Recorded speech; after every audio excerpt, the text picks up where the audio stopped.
My name is Sherilyn Stevens, and I'm the moderator, facilitator for this series. And again, we're delighted that you're here. It's hosted and sponsored by the Baha'is of Wacomico County, Maryland, which is what you see on my name. I'll change that to my first name in a little while. And let me just tell you what this is about if you're new here for the first time. The watchwords of this series, it's a Bahá'í-inspired series, and our watchwords are a humble posture of learning, knowledge, volition, and action.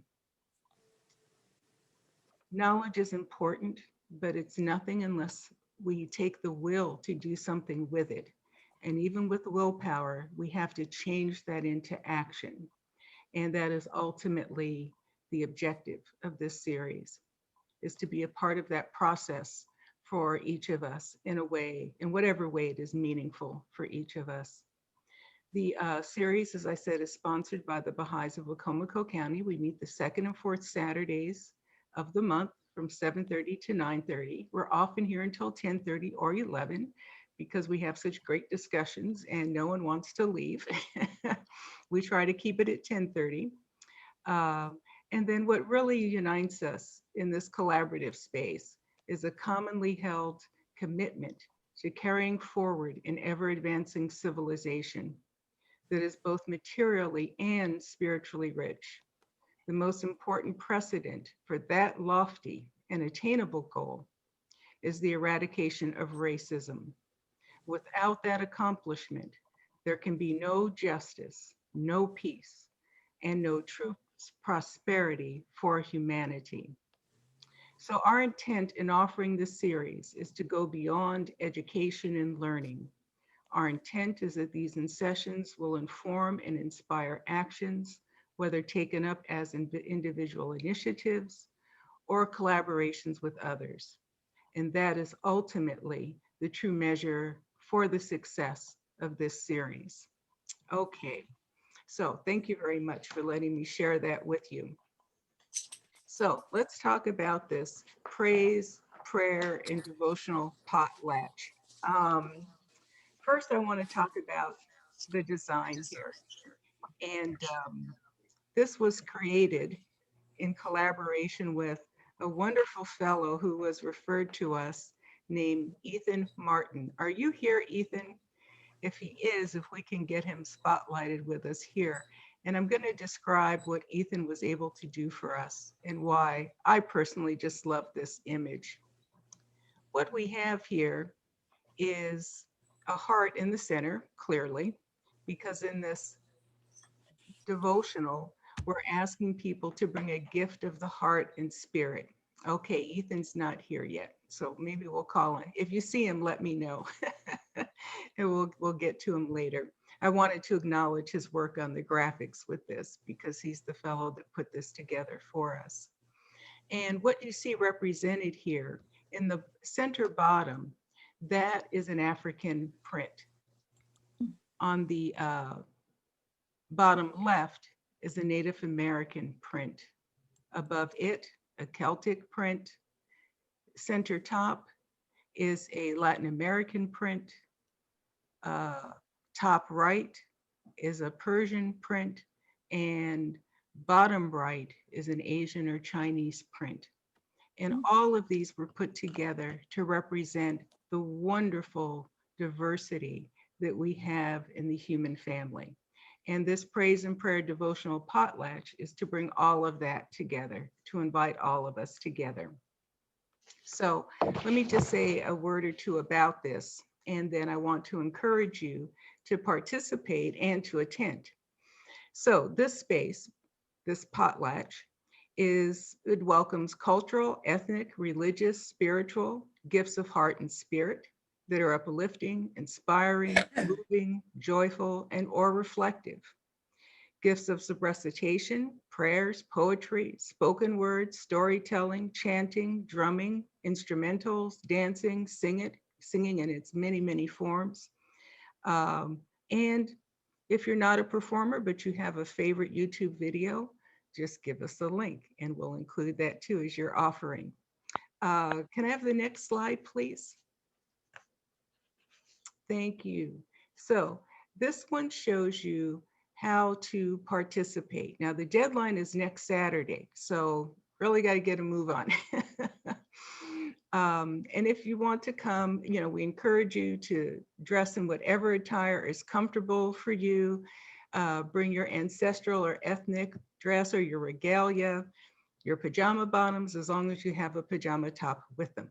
It's perfectly fine. You can email the information that I'm going to explain now, either to the address you see on the screen or to the address that we have in the chat. So we need the title of what you're presenting. Tell us what it is. Is it a song? Is it an instrumental? If it's a video, we need the link. We will do all sharing of any kind of video from this end so that we can ensure that everything runs smoothly. We ask that you keep it to about 7 minutes or less, and then also tell us where you're from. And again, that's the last line. So at the very bottom, you see an example of what someone's submission might look like, except their name is not there. And so it's the video, We Are Drops of One Ocean. That's a pretend link to the video, the time, and then where the individual is from that is making that presentation. So let's see. Now, if how it actually works the day of, well, let's step back a second. If you want to submit several things, you can do that, absolutely. But the first one, I actually submit one email for one gift. You can submit multiple gifts, but I'm going to wait until everyone that wants to share a gift has had that opportunity, and then you will be put back in the list. The order in which we receive these gifts is the order in which they will be presented. And we'll create a program that lists all of this information, including your name, so you'll know what order you are presenting in and can be ready ahead of, a couple of people. And it should move right along. We also have planned to have interludes in between some of the presentations. So for example, sometimes you're just really moved, you want to say a Yah Bahá'í-inspired, amen, aho, yes, Jesus, or you took me to church on that one, whatever it is. And sometimes you just need to share that, right? Because you're so uplifted and enthralled. And, or maybe you didn't submit anything. Maybe you're shy or you weren't sure, but you got really moved and just had something from your heart you want to share. So that's what those interludes are going to be for. So there's opportunity to do that. Okay. And I'll ask people to use a little, what it is, it's a little party horn icon. And to click that icon throughout the presentation, so I'll know that you want to say something. And when we come to those interludes, I'll be trying to keep track of the order in which I see them, and then I'll call on you to share during the interlude. But we'll go over that again the day of the presentation as well. Two other things about this. Is it redundant? Why are we calling it a praise, prayer, devotional potlatch? Isn't that redundant and a mouthful? And it is a mouthful, but for a reason. And it's really not quite so redundant. Everyone knows what prayer is, but for many in the African American community, praise signals a certain kind of giving of the heart and spirit. Praise in the African American community is often a specific expression of prayer. It's joyful, exuberant, musical, upbeat, and confident in God's unerring hand in their lives. A devotional, people of the Baha'i faith, they know what that is. It includes and often includes all faith traditions as well, but most people in the wider society are not familiar with the term devotional. Now with the potlatch, we did not make a mistake, and it's not really a potluck, although that would be a little easier to say, but it is a potlatch. And here we again honoring our Native American relatives, our indigenous relatives. A potlatch is something that historically tribes in the Northwest Territories, Northwest area of North America have shared their wealth with their community members. And it is from this idea of sharing one's wealth. Only our wealth is the gift of the richness of our spirit, okay, the wealth from our hearts. And that's what we're sharing here together with each other. So I hope that covered everything. If you have questions about it, you can put it in the chat. I will answer them by email later on, not now, so that we can get on with our program. And you can also email me or the email address in the chat. I take care of both. And I'll be happy to answer any questions you have. Oh, Ethan is here. Great. Can we go back to the other slide and see if we can bring in Ethan here for a second and see his face, make him blush? Hi, Sherilyn. How are you? Hi, I can't see you yet. There he is. All right, Ethan, this is the man here. You missed my beautiful description of what you did. Oh my gosh. But I want you to see it up. It's just awesome, just incredibly awesome. And I wanted to acknowledge you. Ethan is a professional designer with Palabra Publications, and he's been gracious enough to volunteer some of his time for us. So he's formally part of our production team. And we can't thank you enough for this beautiful, image My pleasure. and My pleasure. representation. So anything you'd like to say, Ethan? Actually, I mean, this is the first time I've heard of this as well, and I was just excited to learn about it and the creative process of it, and see that there is more than one perspective and approach to that prayer and praise, and and it's so welcoming and uniting, and I really appreciate being a part of that. Thank you. And just and being able to be tasked with creating a visual of this was really exciting. So minds together, we were able to come up with this piece, and I hope it brings a lot of hearts together. Yes, thank you so much. And let me tell you, Ethan's very busy, and he turned on a dime. He was spinning on the dime to get this out, to help us out so we could do an early promotion of this. So again, thank you so much, Ethan. And we're so glad to have you part of our team, and we hope you can have time to hang around tonight. And again, thank you so much. Absolutely. Someone asked, what culture does the very top one come from? That was Latin America, wasn't it, Ethan? Correct. Yes, Correct. Latin American. Right. Okay. Thank you, Ethan. Thank you so much. All right. Take care. Okay, you too. You too. Wonderful. I'm glad he made it. Okay, friends. We're going to go ahead and start our devotional program now. And while we're transitioning into that, we want to think about, again, our ancestors.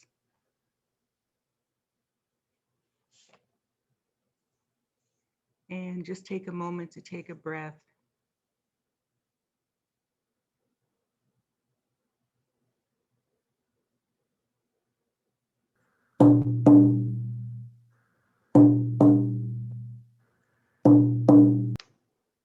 Those who have passed through death have a sphere of their own. It is not removed from ours. Their work, the work of the kingdom, is ours, but it is sanctified from what we call time and space. Those who have ascended have different attributes from those who are still on earth, yet there is no real separation. In prayer, there is a mingling of station, a mingling of condition. Pray for them as they pray for you. When you do not know it and are in a receptive attitude, they are able to make suggestions to you if you are in difficulty. Abdul Baha in London, page 96.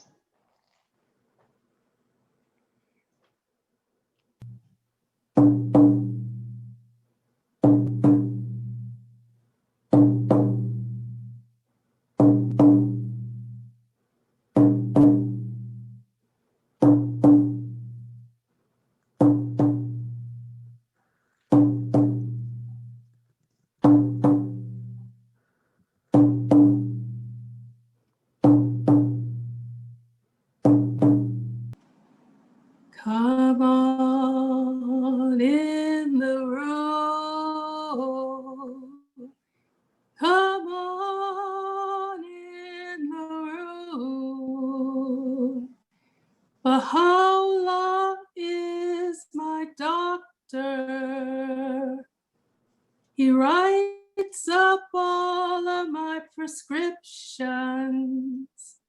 He gives me all of my medicine in the prayer room, in the prayer room. Come on in the room. Come on in the room. Baha'u'llah is my doctor. He writes up all of my prescriptions. He gives me all of my medicine in the prayer room, in the prayer room. Come on in the room. Come on in the room. Baha'u'llah is my doctor. He writes up all of my prescriptions. He gives me all of my medicine in the prayer room, in the prayer room.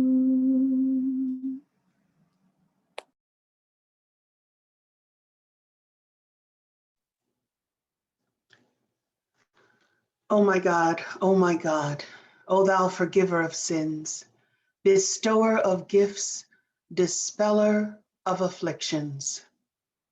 Verily I beseech thee to forgive the sins of such as have abandoned the physical garment and have ascended to the spiritual world. O my Lord, purify them from trespasses, dispel their sorrows and change their darkness into light. Cause them to enter the garden of happiness. Cleanse them with the most pure water and grant them to behold thy splendor on the loftiest mount.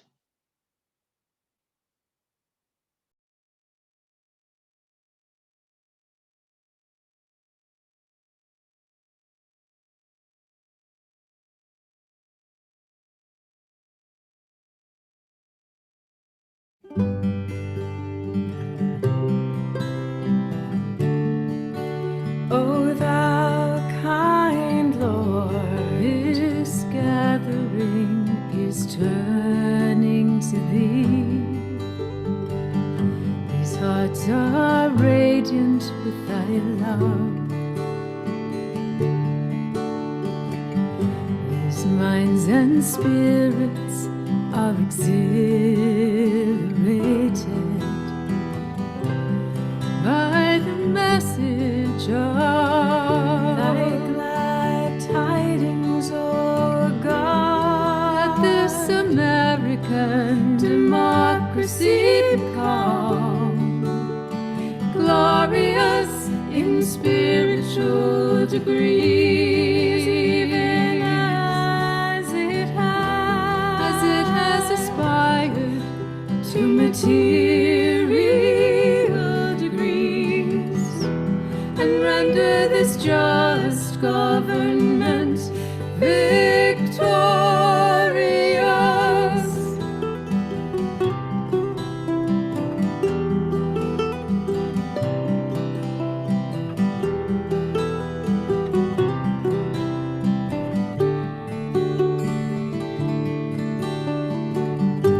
Confirm this revered nation to upraise the standard of the oneness of humanity,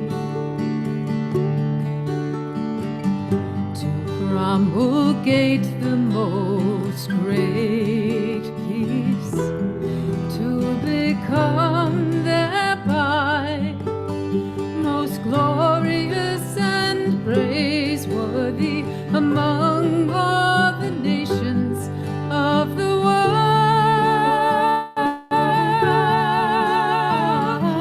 This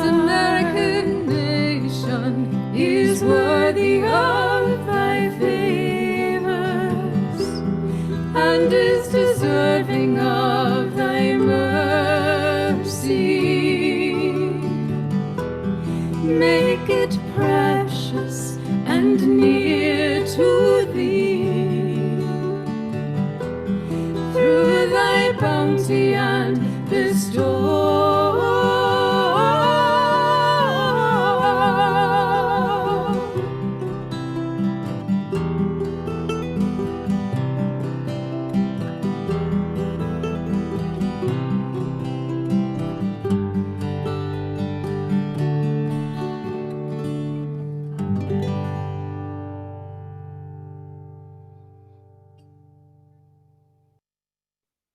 The song I'm going to sing has 2 lines. I was asked to say what they mean. They are in Arabic. Ya Baha'u'llah means, O thou the glory of O thou the glory of glories. And Ya Aliyul Allah means, O thou the most exalted one.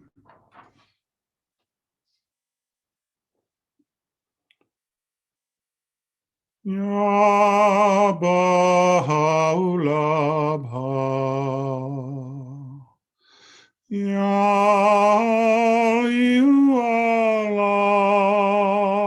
Allah, Ya Baha'u'llah,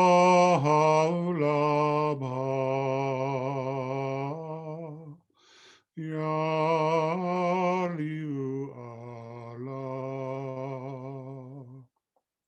Ya Baha'u'llah,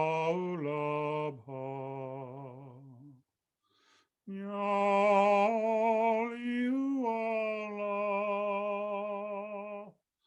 Ya Baha'u'llah, Ya Allah,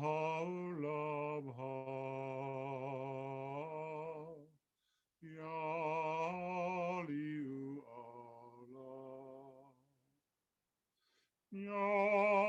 Baha'u'llah, Ya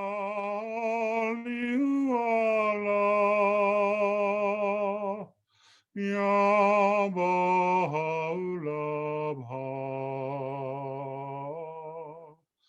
Ya Allah, Ya Allah, Ya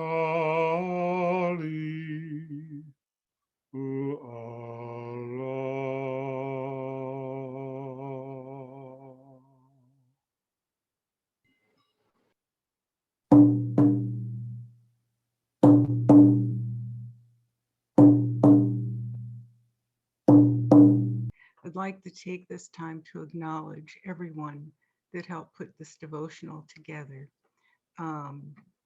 First, Chuck Hendrickson for the invocation at the end, the heartbeat drumming, Regina Yunker, as well as Come Into the Prayer Room, sung by Regina Yunker, the beautiful Prayer for America, which was gifted to us by our speaker, Angelita Reyes, was performed by a good friend of hers, Emily Youngdahl Wright, was one of the vocalists along with Rebecca Rice, and that was composed by Craig Kohler and performed by the Remembrance Ensemble, and you can find it on YouTube. We'll have the link available for you in the recording information that will go out to you. A special thanks to Jen Brown for our beautiful readings this evening, and a very special thanks to, and I'd like them to put themselves on spotlight, that is to Jillian and Nason Sturdivant. They have taken on the slides, the timing, everything on the back end, which makes such a huge difference on the front end. And we really want to thank them. There they are, wave it, folks. And yeah, we really want to thank them. They're just awesome to work with, and they have allowed us to be more and more complex in what we're offering. And yeah, it's just a joy. So I want to acknowledge them also. I do that all the time because they're with us all the time. So thank you very, very much. So with that, we will now introduce our speaker, Angelita Reyes. And I know Nason's going to get her up here on the spotlight here in just a moment. There she is. Hello. Hi. I have to get used to your new system. Okay, Sure. okay. Well, I want to tell you how I met Angelita, Dr. Reyes, but I call her Angelita. She did a program this past summer, and which I participated in, called, let me get the name correct here, I don't want to mess it up, Summer Roadmaps, Quick Reads and Short Takes on Race and Culture in America. And that was sponsored by the local spiritual assembly of the Baha'is of Tempe, Arizona.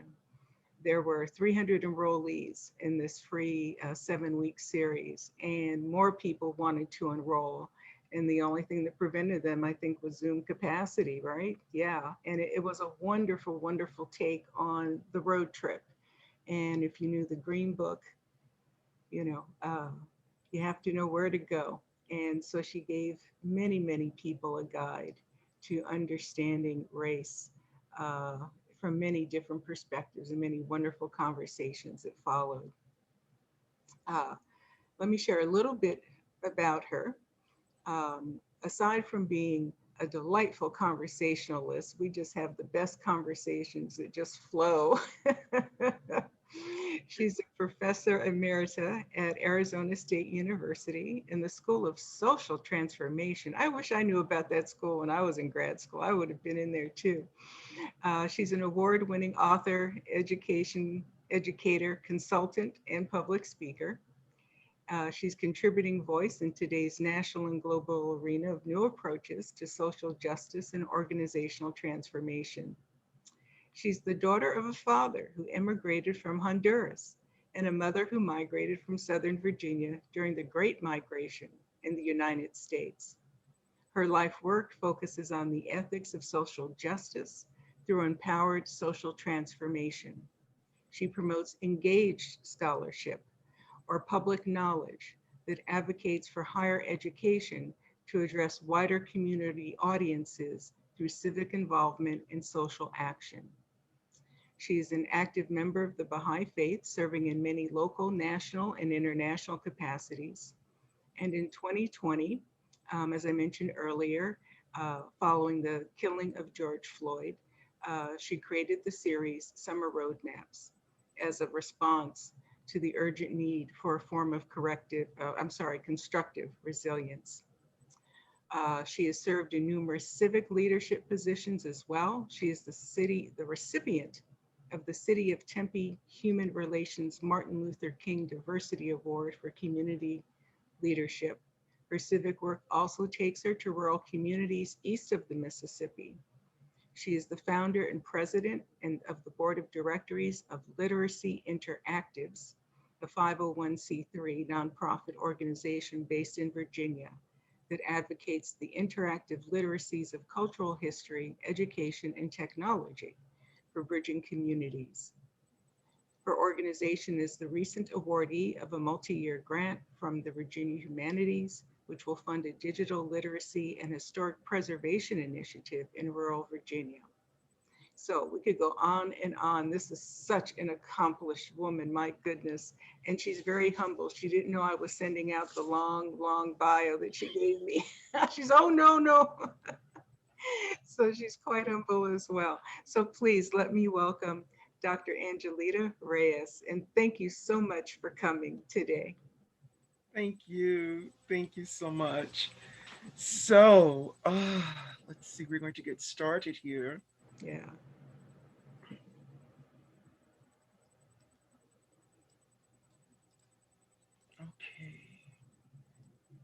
Okay. So, dear friends, welcome. Thank you so much. Can you all hear me? Mm-hmm. Are we good? Yes. So, Yes. Yes. Okay. Thank you. Thank you. This evening, there was so much that I wanted to share with you and so much that I had to leave out. I'm just so excited about doing this. I want to thank Sherilyn again for inviting me to be a part of this very important series. So as I was planning this presentation, January 6th had not happened yet. And I did speak with Sherilyn, and it's Sherilyn, everybody knows everything about the pandemic of race. I'm going to be redundant no. since May 25th. And she says, no, you're good, please. I said, okay. So she encouraged me. And then, of course, January 6th happens.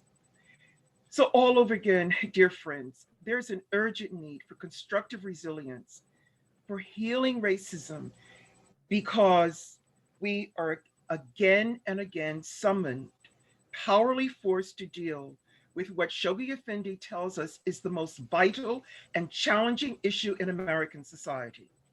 This time, the onslaught of a global pandemic, then the martyrdom of George Floyd, and now with the clear and renewed present danger of white supremacy, the world halted. Again, momentarily. How is the pandemic a portal to this resurgent reckoning with racism in America? Racism is still a disease that devastates society. How are some Baha'i communities responding to this urgency of the racial pandemic? How do we not return to normality while systemic racism still exists? The pandemic as a portal calls for new kinds of reckonings and action. There are collective multiple meanings for constructive resilience in the context of the urgent need for establishing racial unity in America. So here we have January 6th. I'm watching the television. I don't know what's going on. I'm like, what? And you all know the rest of the story. So I want to start with some quotes from Shoghi Effendi, the guardian of the faith. These quotes, I'm sure many of you are familiar with them, but these are touchstones. We have to go back. We have to remember. This is 1933, but this sounds like he wrote it in 2021. Whatever our shortcomings may be, and however formidable the forces of darkness which besiege us today, the unification of mankind is outlined and ensured by the world order of Baha'u'llah will in the fullness of time be firmly and permanently established. This is Baha'u'llah's promise, and no power on earth can in the long run prevent or even retard its adequate realization. The friends should therefore not lose hope, but fully conscious of their power and their role, they should persevere in their mighty efforts for the extension and the consolidation of Baha'u'llah's universal dominion on earth. And Okay, so that was a quote, yes? yes, got it. Got it. Okay, thank you. Thank you for telling me Yes. that. Now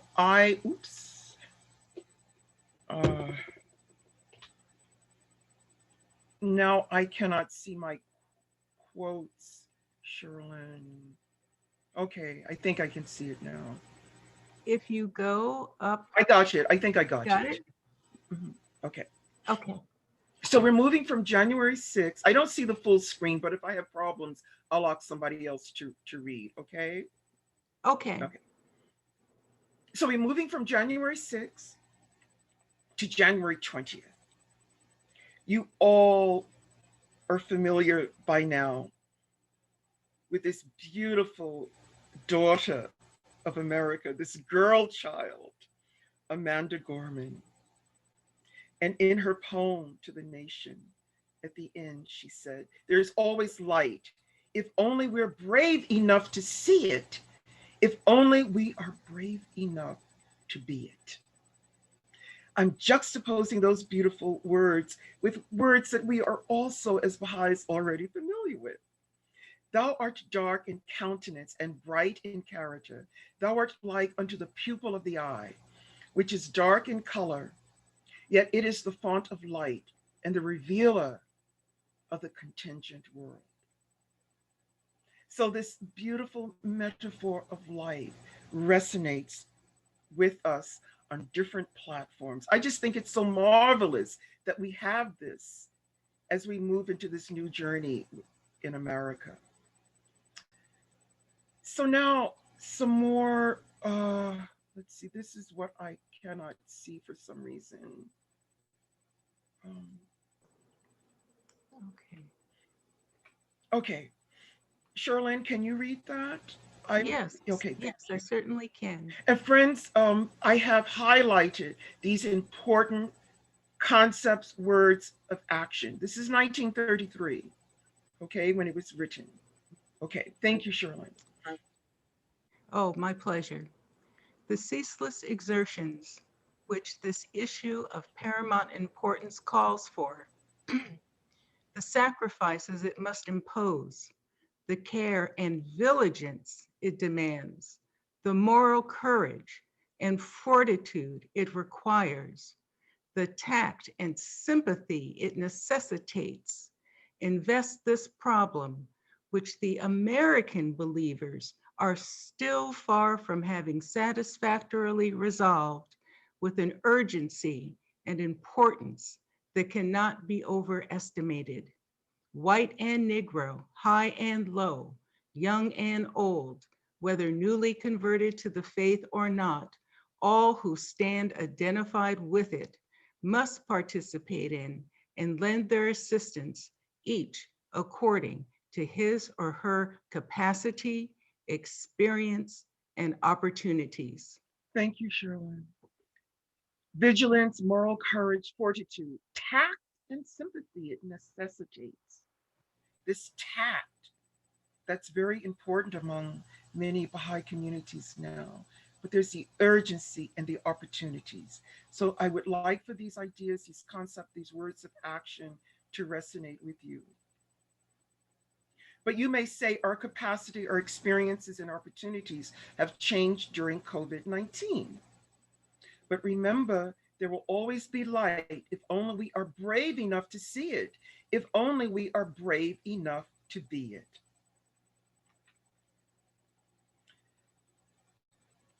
Charlene, would you take this one again, please? Yes. I think what has happened, my text was too large for the screen. Okay. The Zoom screen. Okay.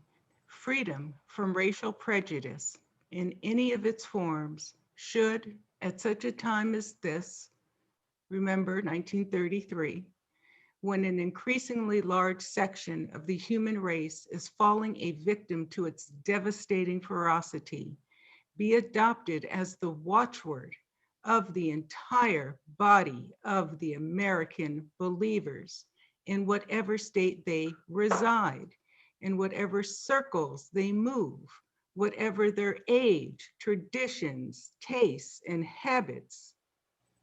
It should be consistently demonstrated in every phase of their activity and life, whether in the Baha'i community or outside it, in public or in private, formally as well as informally, individually, as well as in their official capacity as organized groups. Thank you, Charlene. Mm-hmm. Friends, these are some powerful words. Mm-hmm. In the old Western movies, they would say, them's fighting words.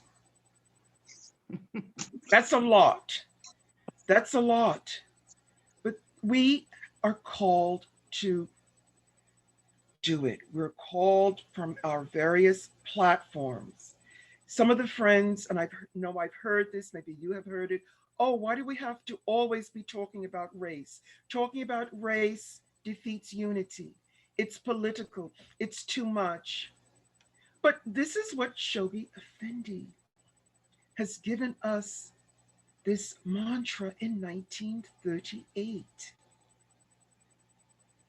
wherever we are, we should be a part of this constructive resilience. And we can come back to this if necessary. So then the pandemic as portal, et cetera, et cetera. I wanted to say blah, blah, blah, blah, blah, but I said, no, that would seem like I'm being frivolous. But the pandemic is on us. These are just some quotes from headlines that I've seen from articles. You can check these articles out. But the pandemic is everywhere as far as our health is concerned, but it's also infiltrating, it has infiltrated the racial gap, the racialized communities, the racialized consciousness. So this pandemic is a portal then for those of us who want to see, for those who want to hear. It is entering into this systemic racism that exists now in the country, that has always existed rather, but it has opened it up even more. Because for example, who were the first people, not the first responders in the health field, but those service workers as first responders, right? The service workers who were being cut down by COVID-19, minority groups.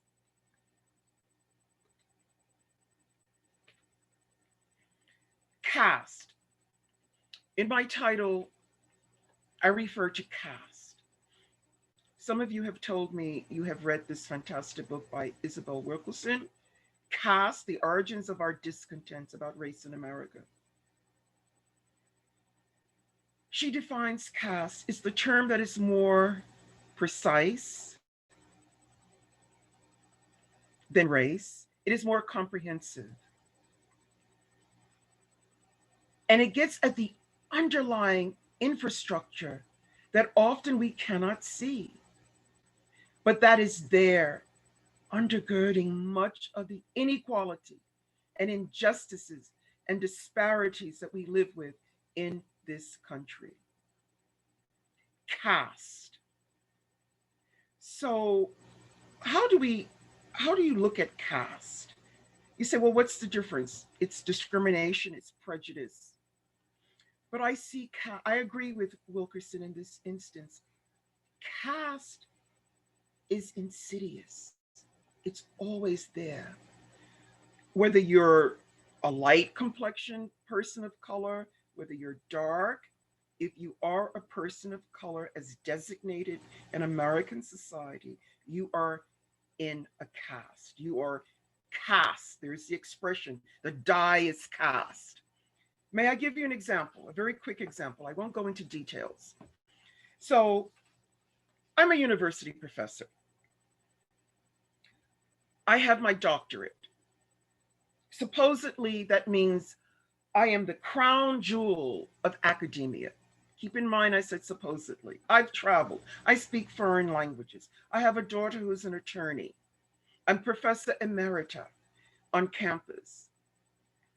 2 years ago, I had to take 100 books back to my campus. It was in the summer, August. It was hot as heck, 115 degrees in Arizona. And I asked 4 Baha'i students to come with me to help me. And loving the service, they're wonderful. And they said, of course. I called dispatch to let the police and the parking system know that I'm bringing the car on campus with 100 books. We're not allowed to drive on campus.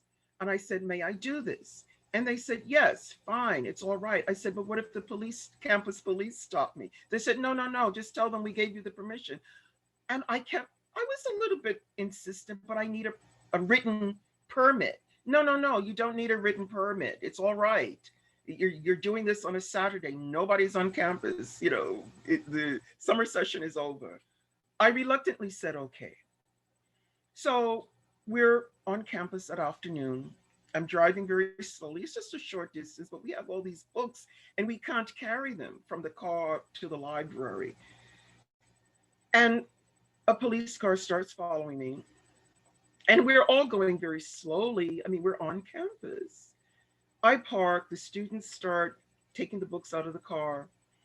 I go over to the policeman to let him know what we're doing. He refuses to uh, um, roll down his window, but he's calling for backup already. He's calling for backup. So I said, I'm trying to tell him what I'm doing because this is what dispatch told me to do. To make a long story short, friends, 5 police cars came down that afternoon to where we were. I saw 4 cars on the official report. And what the students told me, they said, no, there were 5 cars. 5 cars because as a woman of color, as a Black woman, they didn't know what I was doing on campus. The chief of police told me that. But would it take 5 police cars to come down and to investigate? I didn't get a ticket. They said, after 20 minutes or so, they had to investigate who I am. They asked for my ID. They take it back. The 4 cars leave. 1 car is left. And one policeman said, I'll wait for you. He says, whatever you all have to do. Because we had gone into the building because it was so hot that afternoon. So I told the students to come into the building, into my office. We get some water, we cool down. And that one policeman, he says, well, just take your time, whatever you want to do. I'll escort you off campus. This is a form of caste. This is a form of caste. Because they ignored the fact that there were young people with this adult person.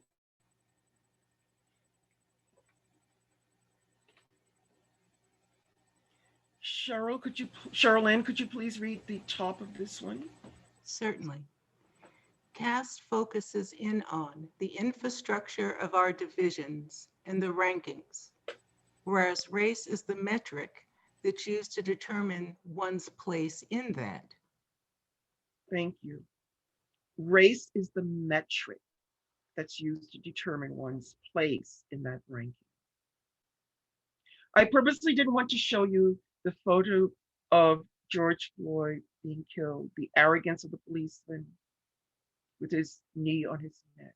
But this is people coming together to recognize this injustice.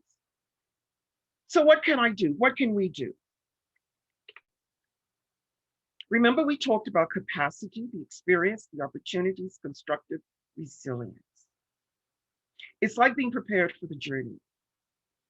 Cheryl-Lynn has already so wonderfully, beautifully shared with you this project that we did in the summer. This was a response to the killing of George Floyd.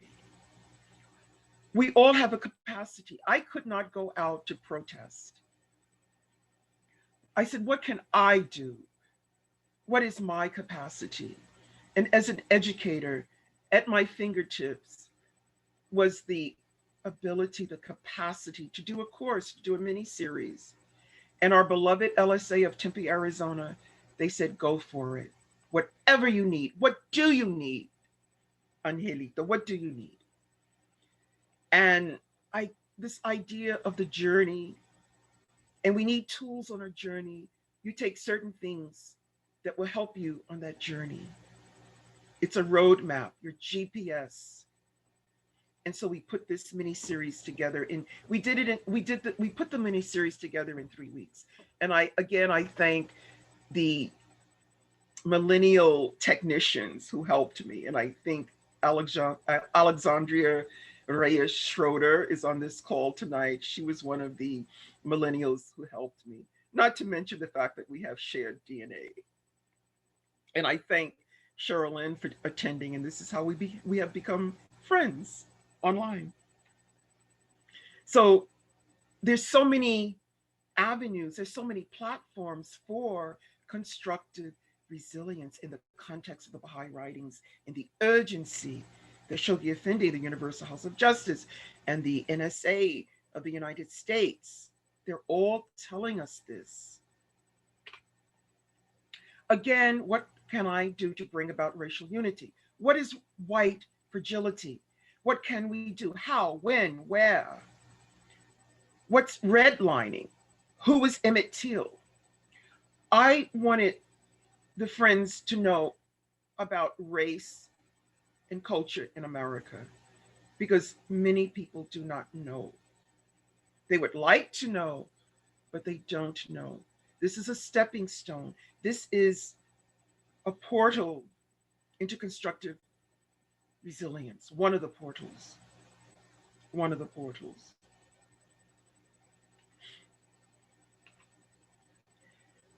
Another portal during that summer was just last summer. The Baha'is in Minneapolis, the Baha'i Center in Minneapolis. It was fantastic. I was just blown away. As many of you know, I spent 12 years in Minneapolis. I have many friends there. A shout out to all my Minnesota friends who are here tonight. This was just so fantastic. It was all over the internet that the Baha'i Center was very near, for those of you who are not aware, it was very near where George Floyd had been killed. And so the Baha'is, they just opened up their graciousness, taking advantage of constructive resilience. And they had all of these foodstuffs of help people, the water during that summer. And there, some of you who know more about this than I do, please chime in either in the chat to add to this marvelous scene and how it has just opened up the faith in this area. In Minneapolis, all over Minneapolis, if not Minnesota. So the pandemic as a portal. Racial reckoning and self-reckoning, truth-seeking. To be not only inspired, but propelled. We have this inspiration. But what is the action? We're creating the beloved community. And then there's this urgency with moral courage and fortitude. I wanted to throw this here. This is on the little girl who's carrying this sign. I've seen this all over the internet. We said Black Lives Matter, never said only Black Lives Matter. We know all lives matter. We just need your help with hashtag Black Lives Matter. For Black lives are in danger. So one of the things that we talked about in the Summer Roads mini-series is that we have tools. We need tools, all of us. I'm still retooling, refining, honing my skills.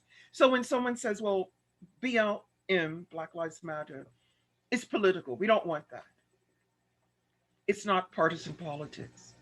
One of the maps that I forgot to include here, dear friends, in the summer, there was a GPS engineer. He said he had nothing else to do. The pandemic is on.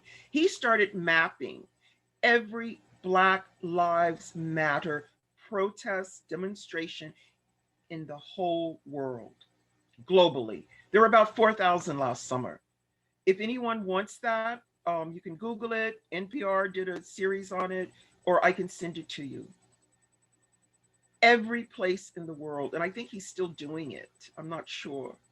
But there were people, there were a cluster of people above the Arctic Circle who were aware and who were supporting, cheering on BLM. That was amazing for me. And in the little town in Southern Virginia that Sherilyn mentioned, they were a bit late in getting, trying to do something because, you know, the town is very, very conservative. But they had 50 people who came out for Black Lives Matter to support the movement. And I sent the GPS of that town to the engineer, and he put them on his map. This little town in Southern Virginia. So I want to end again with this hope, with this pupil of the eye, because we can't despair, because we're going to have constructive resilience. We're going to move forward. as a community. Sherilyn, could you please read this? Yes. And so we lift our gazes, not to what stands between us, but what stands before us. We close the divide because we know to put our future first, we must first put our differences aside. We lay down our arms so we can reach out our arms to one another. Thank you. Thank you. Okay. Thank you so much. Well, you have given us lots of time for conversation and questions. So we're going to, we have over 100 people here. So that means I cannot see everyone on one screen. So what I'd like to do, we're going to open the chat back up. I forgot to tell you we close it when our presenters are presenting. But if you have a question or a comment that you'd like to put in the chat, and then I'll either read it or invite you to, if you care to express it yourself, and we'll go from there. So let's see what we've got in the chat. Thank you, Angelita. Beautiful, you made me full of beauty. Let's see here. Okay, the National Spiritual Assembly of the Baha'is of the United States just shared a 5-part video in a series called A Rich Tapestry. They've showcased the Minneapolis Baha'i community in their response and participation or support of the protests in Minneapolis, and that link is in the chat. These will also be included in the email notification letting you know when the recording is ready, as well as a link to the map that Angelita just spoke about. From Yolanda, beautiful presentation. Thank you, Dr. Angelita. Now, I'd like to ask you, okay, here we go. Sue St. Clair, this was a powerful thought, and oh, wait, she flew by. Wait a second, they're coming in fast now. They're going faster than I can catch some of them here. Let me see here, just a moment. Let me get back there. Okay, from Sue St. Clair, this was a powerful, thought-provoking presentation of what we must do and why. From Leah Iverson, thank you, Angelita. We love you and miss you. Your friends from Minnesota. You are still ours. They're not Yes, I am. If it weren't for the pandemic, I would be there.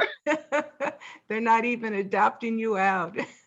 I know they're keeping you. Yes, we'll get you that link to the girl holding up the BLM sign, John. Yes, yes. We'll include that. And Dr. Reyes has agreed to share her PowerPoint, so everyone will also get that, again, in the notice that will come out. From Joyce Fuller Kleikamp, I hope I'm pronouncing your last name correctly, Joyce. Would love to see Caste on every high school required reading list. Could you tell us a little bit more? I know it's a very popular book, but maybe not everyone's had an opportunity to get around to it yet. Could you tell us a little bit more about Caste and why you agree with it, as opposed, what benefits you see from it as opposed to other ways of analyzing issues of racism in this country? I think that's a very good question. I agree with it because at this point, we define race, most of us, in a kind of superficial way. We see color. We see color. And what Wilkerson is saying is that race has been so, or the concept of race in this country has been so internalized that we begin to categorize whatever category you would put a person of color, a Black person, African American, a Negro, whatever the time period, the historical time period has been, you put them in a certain category straight away. And that category is caste. We're familiar with religious caste. People can move between classes, economic class, socioeconomic class, but you don't move out of your caste. Mm. And so when I gave you that example of my being approached by the policeman on my campus, Wilkerson's book had not come out yet. And so I saw that it's race, it's racialized. So I would say it's racialized. But what Wilkerson does in this book, she really teases it out and to show that these insidious gestures, attitudes, even brutality, it's based on caste. That's internalized. Does that help to explain? Yes, I think it does for me. Let's see, we have a question here. Let me get back to it. Many compliments, and you'll get the chat log as well, Angelita. You get the whole thing, so you get to see everyone's comments. Let's see. Okay, here's a question from Colette Harrison. How can I better address my fellow white brothers and sisters who deny that there's an issue with Black invisibility in their own white fragility? Oh, that question. I'm still trying to answer that question because I have people in certain communities that I'm dealing with that, friends. I'm dealing with it. One friend told me, oh, that's a hard nut to crack. Like, leave it alone. Move on. And I'll be honest with you, and in the last year, because of the pandemic, we're almost a year, right? Yeah. And so notice how we can all come together in this virtual platform because of the pandemic. Hallelujah. Yabahalapa. Yes. So there's so many interactions going on now, so many meetings, and it's really exciting that the Baha'is have stepped it up. I commend all of you. Some of you may have been doing Zoom before the pandemic. I sure wasn't. And my daughter knows that I'm low tech. But for our service, for our dedication, we make the mistakes, but we had to step it up. And so then you begin to hear new things, unbelievable ideas, unbelievable things, and you're can be really shocked. And with this idea of how do you talk to, how do you have conversations, peaceful, constructive conversation with those who refuse to agree? It's challenging, it's difficult. And believe me, I have encountered that. Oh, there's no systemic racism. Well, there are the Asians who come here to America. They're an immigrant group. They're the model immigrant group, right? So why can't you people do what the Asians have done? So now, in order to answer that question, dear friends, I really believe that you have to know, really know the history of race and culture in America. It takes a while. I'm not just saying read one book, read two books, read White Fragility. Right. I'm saying really to get into it. If I'm a literature person, right? Literature and anthropology. So literature and culture, it's fluid for me. But it's also entertainment. It's also it's enjoyment. But to know that history in that culture and to know why it is systemic. I can tell you so many stories, the story arc. When I got my first house in Minnesota, I waited and waited and waited for closing. We didn't know why. My credit was good. And finally, Rodney King, some of you will remember what happened with Rodney King in the middle of the week. And finally, that Friday, I got my closing. They came through. And I didn't realize you don't wait 3 months for a closing. I didn't know that. Because afterwards, I would talk to my white American friends over the years. And I'm so surprised they have their closing in 4 weeks and 6 weeks. I didn't know that. So what held my closing up, they would not tell me, but I got the house. So this is the insidiousness that we're talking about when we talk about systemic. In fact, this is one of the things that I wanted to throw out, and I didn't put it on the PowerPoint. Think about it. Is there any aspect of American society that you know of that is not racialized, that does not have some form of racism? I would like to challenge you to throw something out, to say, oh, well, I've encountered this, there's no racism. So that's not a rhetorical question, but it's for your self-reckoning. The self-reckoning. And this is what Shoghi Effendi is telling us. He has given us the design. He has told us in this society, wherever you work, wherever you go, private and public. So one of the tools is to say, well, for example, housing. I think we could be familiar with housing, right? Housing. Or the pandemic. The people who were the first responders in service positions were people of color, Latinos, African Americans on the buses and housekeeping, the service positions. So we want to take it step by step. We can't get everything at one time, but your question is so important. And please email me if I haven't really answered it in detail, because I'm still dealing with that question. I can assure you. I have acquaintances who do not agree with Black Lives Matter. They tell me it's a political organization. It's a Marxist organization. And I wonder why my white friends would say this. Thank you. We have another question here. This is from Sandra Rohrer. Hope I'm pronouncing that correctly, Sandra. And she asks, thank you for the presentation. How do you rate the progress of the American Baha'i community regarding this most pressing issue?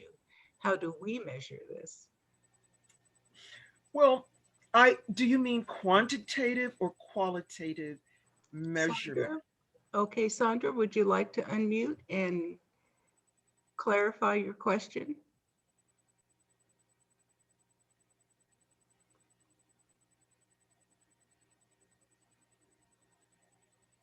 Are you still with us, Sandra? Yes, yes, I'm here. Okay, great. You got me? I would say both because I know of the history of racism in this country and also in our community, in the Baha'i community. And how are we doing? Because if we're going to be a beacon, I believe we're going to have that quality, and it needs to be quantified some way in order to have the beacon shine for the rest of the world. Yes, yes, yes. Okay. Yes. I think we're in a very exciting time now. Ironically, because of the pandemic. Do you see what I'm talking about? Mm-hmm. It's very ironic that we as Baha'is have stepped it up. I don't hear any Baha'i saying, I don't want to do Zoom. Do I hear it in the outside community? Yes. Oh, really? But I do hear Baha'is saying, hey, can you help me? I don't know how to do this. Okay.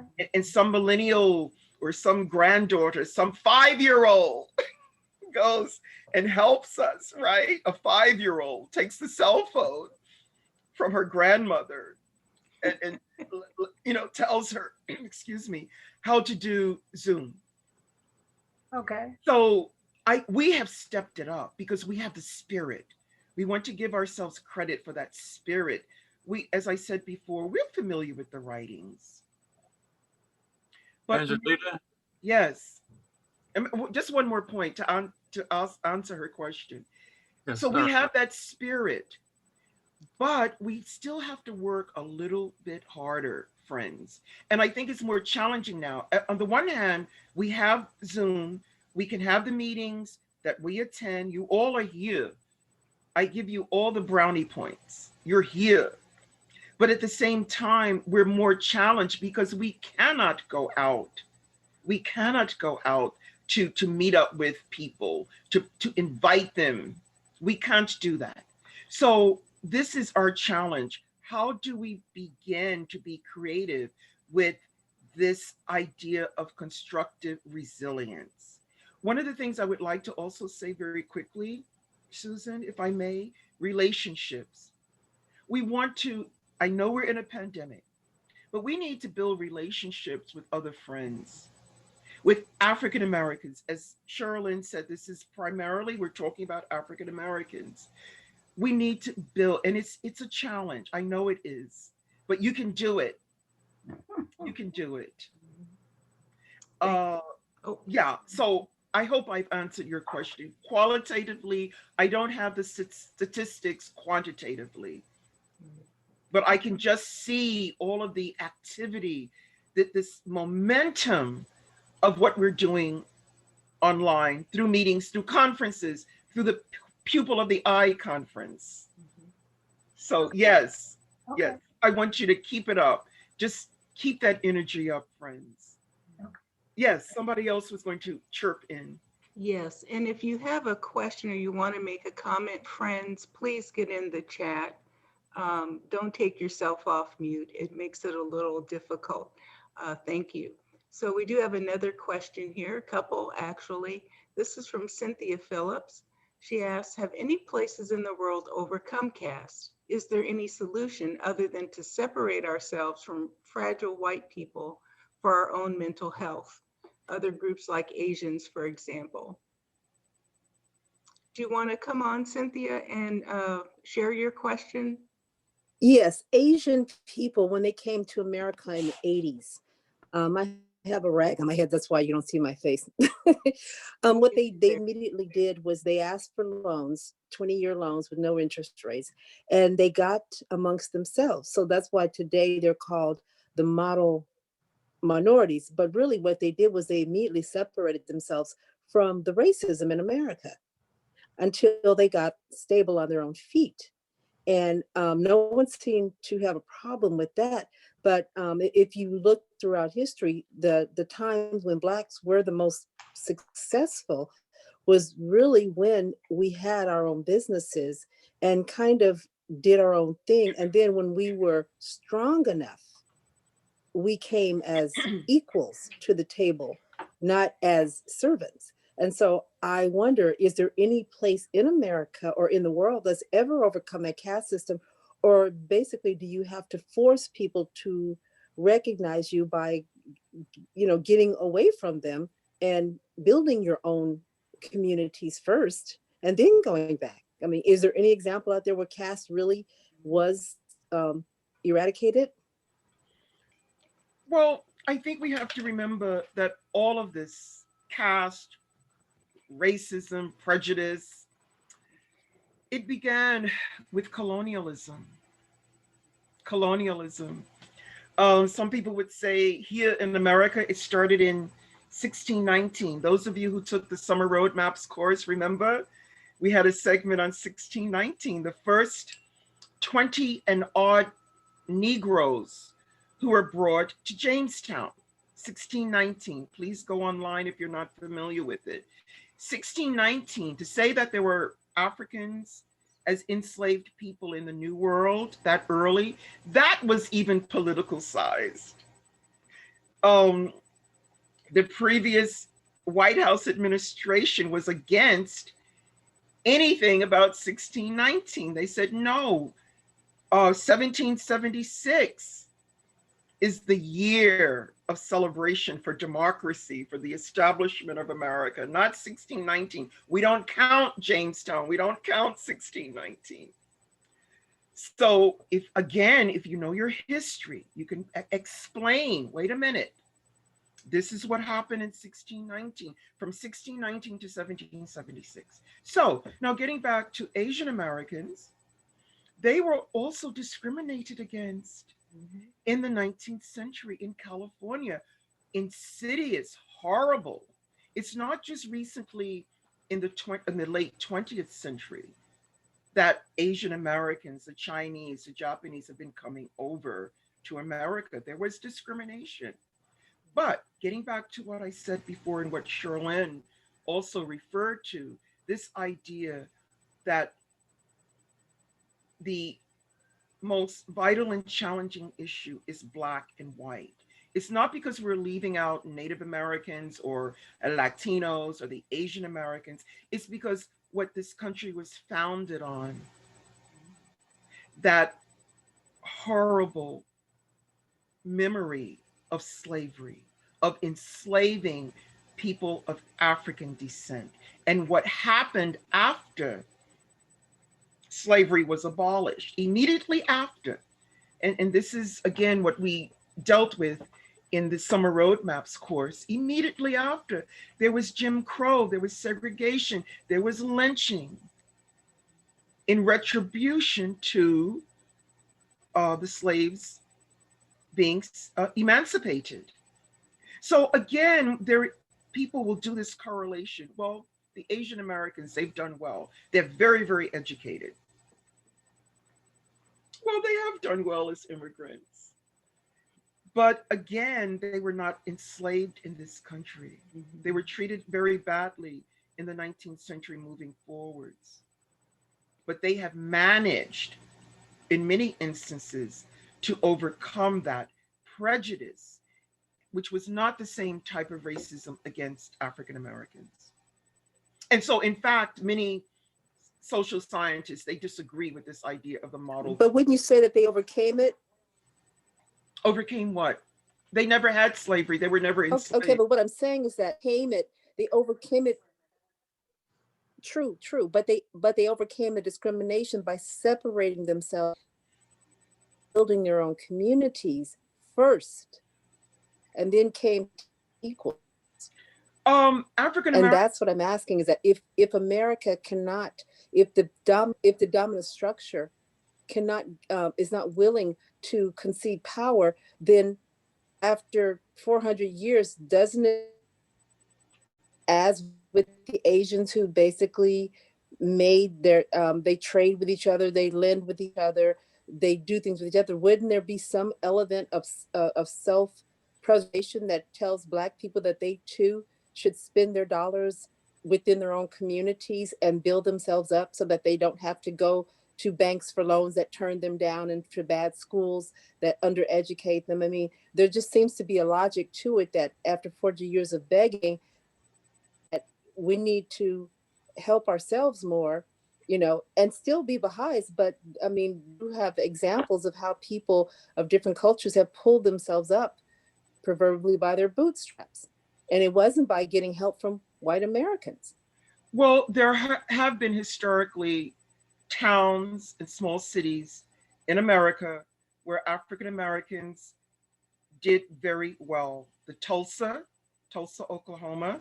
And we know, those of you who know Tulsa, we know what happened to it. In fact, Tulsa is coming back into the historical memory. The African American neighborhoods were devastated in Tulsa. They did very well there in that community. They did pull themselves up by their bootstraps. Whites came in, killed them. They took their stores, they took their land, they took their homes. There were mass graves of Blacks who were killed back in the 1920s in Tulsa. We have Durham, North Carolina. We have Greensboro. There are places in the country where African Americans did have progress, and they did, as you said, pull themselves up by their bootstraps. But again, because of insidious racism, they were not allowed to continue. They were not allowed to go to the schools. They were not allowed to be a part of the larger society, so they wanted to try to do it on their own. So again, friends, these are the tools that we want to work with when we have this idea, well, look at the other groups. They have done well. Why can't African Americans? That would erase racism. But from the Baha'i teachings, we have the idea that Shoghi Effendi doesn't say that. He doesn't say that we should be separate, right? He says this is unity. This is this coming together. And this is what we're striving for, not separation, but this support, this unity of working with like-minded groups and love. So thank you for your questions, which are vital and important because many people are wondering this. Yes, thank you so much, Cynthia and Angelita. That was a good discussion. And I just want to throw in one little point on that.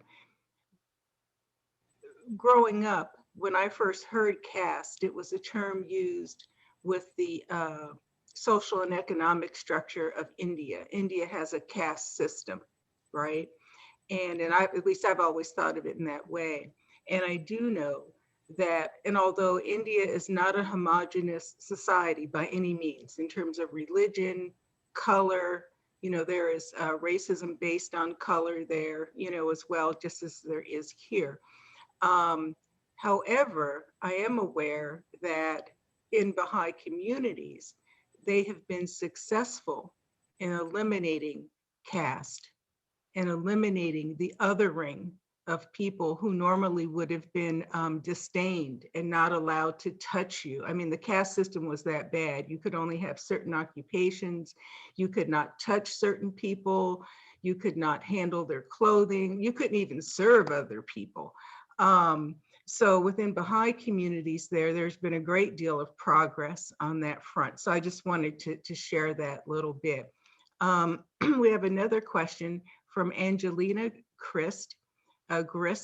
She says, thank you, Angelita. The caste system does explain this in a way that race doesn't. How do we dismantle the existing structure of societies and move beyond the limitations of the current dynamics of caste? Wow. Hi, Angelina. I love you. Angelina is in my community, friends. Okay. And when she first came in, people used to always get us confused because of our names. And I didn't know that. I would get her messages. She would get my messages. Oh, wow. People thought I was Angelina. So it's nice to have your question, Angelina.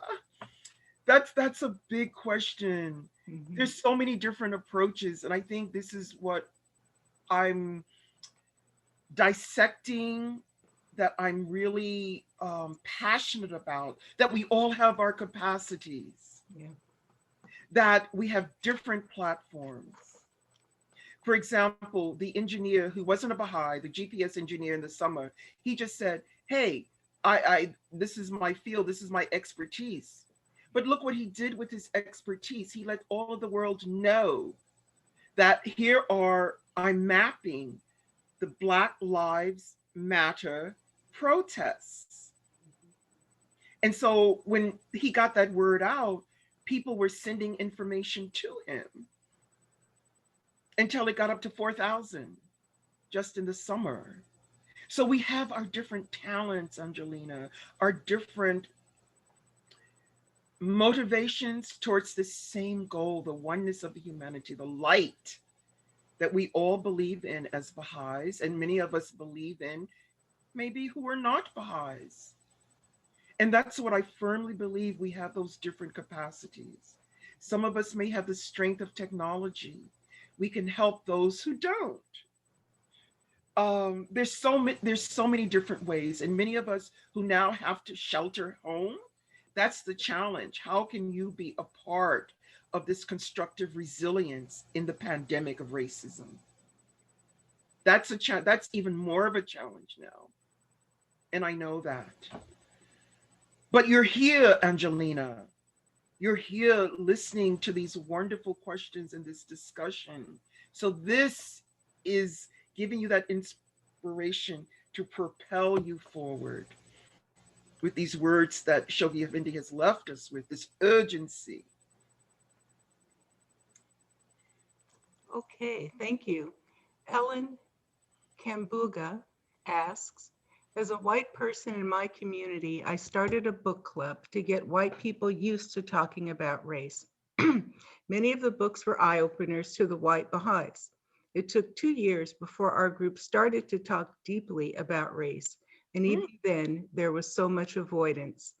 Thank you for sharing that, Ellen. Is there a question that you would like to go along with that? Or Just putting it out there.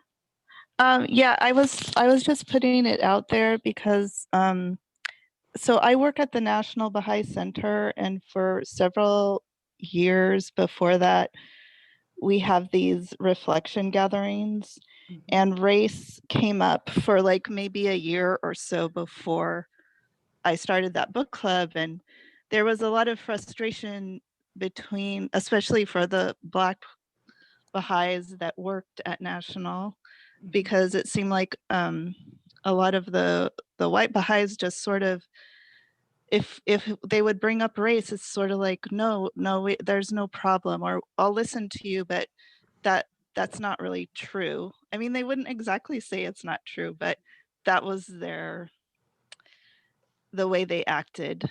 Mhm. And so for myself, I felt like everyone was waiting for someone to do something. And so I finally asked permission from Human Resources if I could start this book club specifically about race, and just be like really direct. And so I guess the reason I was sharing that is because even I'm a very dark person, so so I just say it how it is. And it was always interesting because it was so hard for all those white people.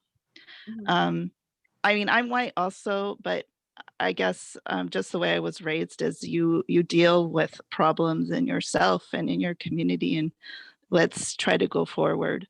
So I just use it as an example that even though it was a very direct endeavor, it was still so challenging. Even when people would start to open up, they were like afraid somehow that maybe it made them, a bad person, or they were just afraid they were always going to make a mistake. And then the pandemic happened, so we really couldn't continue, but it was very challenging. I can very well see how it's challenging. It's a difficult dialogue, even before the pandemic, for many whites to talk about race. It's the elephant in the room. We see that on a national level, local community level, on a personal level among friends. Race is a difficult dialogue. We want to sweep it under the carpet, this racism. So it's not our guilt. People would say, well, my ancestors, they did not have slaves. I have nothing to do with that. It's not my responsibility. That's happened in the past. But we have a responsibility because we were left a legacy, all of us people. Hey, those ancestors in the past, Black and white, they left us a legacy that we now are dealing with. And again, to the discussion about Asian Americans, being the model immigrant community, they don't have to deal with this legacy of segregation, of even hate. You saw what happened on January 6th, the day of the Epiphany. I was shocked. I'm like, what's going on? And so it's insidious, it's rooted, it's a difficult dialogue. And if I may share with you very quickly, I have a friend, a very close, dear friend, who was born in East Germany. And she grew up behind the wall, atheist, complete atheist. And yet when we met many years ago, we clicked. We just became friends. We gravitated toward each other. And over the years, I would mention that I'm a Baha'i, but I respected her not knowing about religion. She really didn't know about religion. She knew it existed, but she didn't have the cultural literacy that most of us have in a religion, whether you're a Baha'i, a Christian, Muslim, or if you're Jewish. You have a cultural literacy about your religious background. She did not have religion. And yet we could be friends. She knew about the Baha'is. She was not prejudiced. She was not a racist. And finally, one day, and this was recently, just before the pandemic, actually, in February of last year, we went to a festival, a festival outside in the community, a great place. And she says to me, "Oh, they're the Baha'is. They have a table here." And I'm like, "Oh, I didn't see them." She says, "Let's go over." So we go over to the table, the booth, very nice. And she says, "Why haven't you invited me to a Baha'i activity?" I was so shocked. I didn't even answer her. I didn't say, "Well, because you told me you're an atheist." And of course, after that, we couldn't go to physical activities because of the pandemic. But her question, what is my point? That we have to nurture relationships. We plant the seed, we water that little area. I never tried to say, "You have to come to Baha'i activity, you have to know about this." It was our interaction, our beautiful relationship. And she wanted to know about the Baha'i faith. Thank you. We have a question here. Some of the comments that are there for everyone, they're not really questions. So I'm going to kind of pass over them because we've got 27 new messages I haven't gotten to yet. And if we have time, I'll come back to those and share them, in this session. But again, Angelita will get all of them as well, all of the other friends. So Sandy asks, in your road trip, is it a book? What are some of the tools we can use? Oh, I wish it were a book. Oh, thank you for that question. The way we did it, friends, I was devastated with the killing of George Floyd. I never watched the video. I didn't want to watch it, but you would have to really be living in a closet not to see the photo, right? Yeah. Because it would just flash. You're watching the news that in May, and it would flash in front of you, the photograph. And it hurt me so. It wounded me. And we're in the May, that was a peak for the pandemic, May of 2020. And that week, I think it was a Monday. So on Thursday, I called the LSA, our Tempe LSA. And I'm like, what are we going to do about this? What is the community? I was hurting. And I feel it now. And the LSA, they're so beautiful. And I've told them this and they've heard this. And I want to say it, shout it loudly. So I sent a message and then they called me Friday morning. They said, "Can you meet with us tonight?" And I'm like, "What?" And so we met virtually and I told them about, and that morning, this idea came to me. What can I do? I'm an educator. I can't go out to protest. Some of the Baha'i millennials, they said, "Oh, we went down in Tempe, in Phoenix to protest and we were going to invite you." I said, "I can't walk. I can't, it's hot out. I can't do all of that. But what can I do?" And in that week, in the following week, I received emails from many of my white friends. "Oh my gosh, what can we do? What can I do? I don't know about this. This is hard." Everybody is asking this. And I saved those emails. What can I do? I'm a white person. I'm a white man. I have privilege. This is awful. So I said, well, what can I do? What can Angelita Reyes do? I'm going to do a mini series. I'm putting it together. And I didn't go to the university or to formal places because it takes 100 years to get a new course approved, right? Those of you who are in education, it takes forever. You go through 100 committees. And I didn't have that time. So I said, I'm going to do this. It's a service project. And the LSA lovingly said, "You have what do you need? What do you need?" And I said, "I need technical help." And they said, "Give us 3 days. We'll get it for you. Give us 3 days and we'll round up some technical help."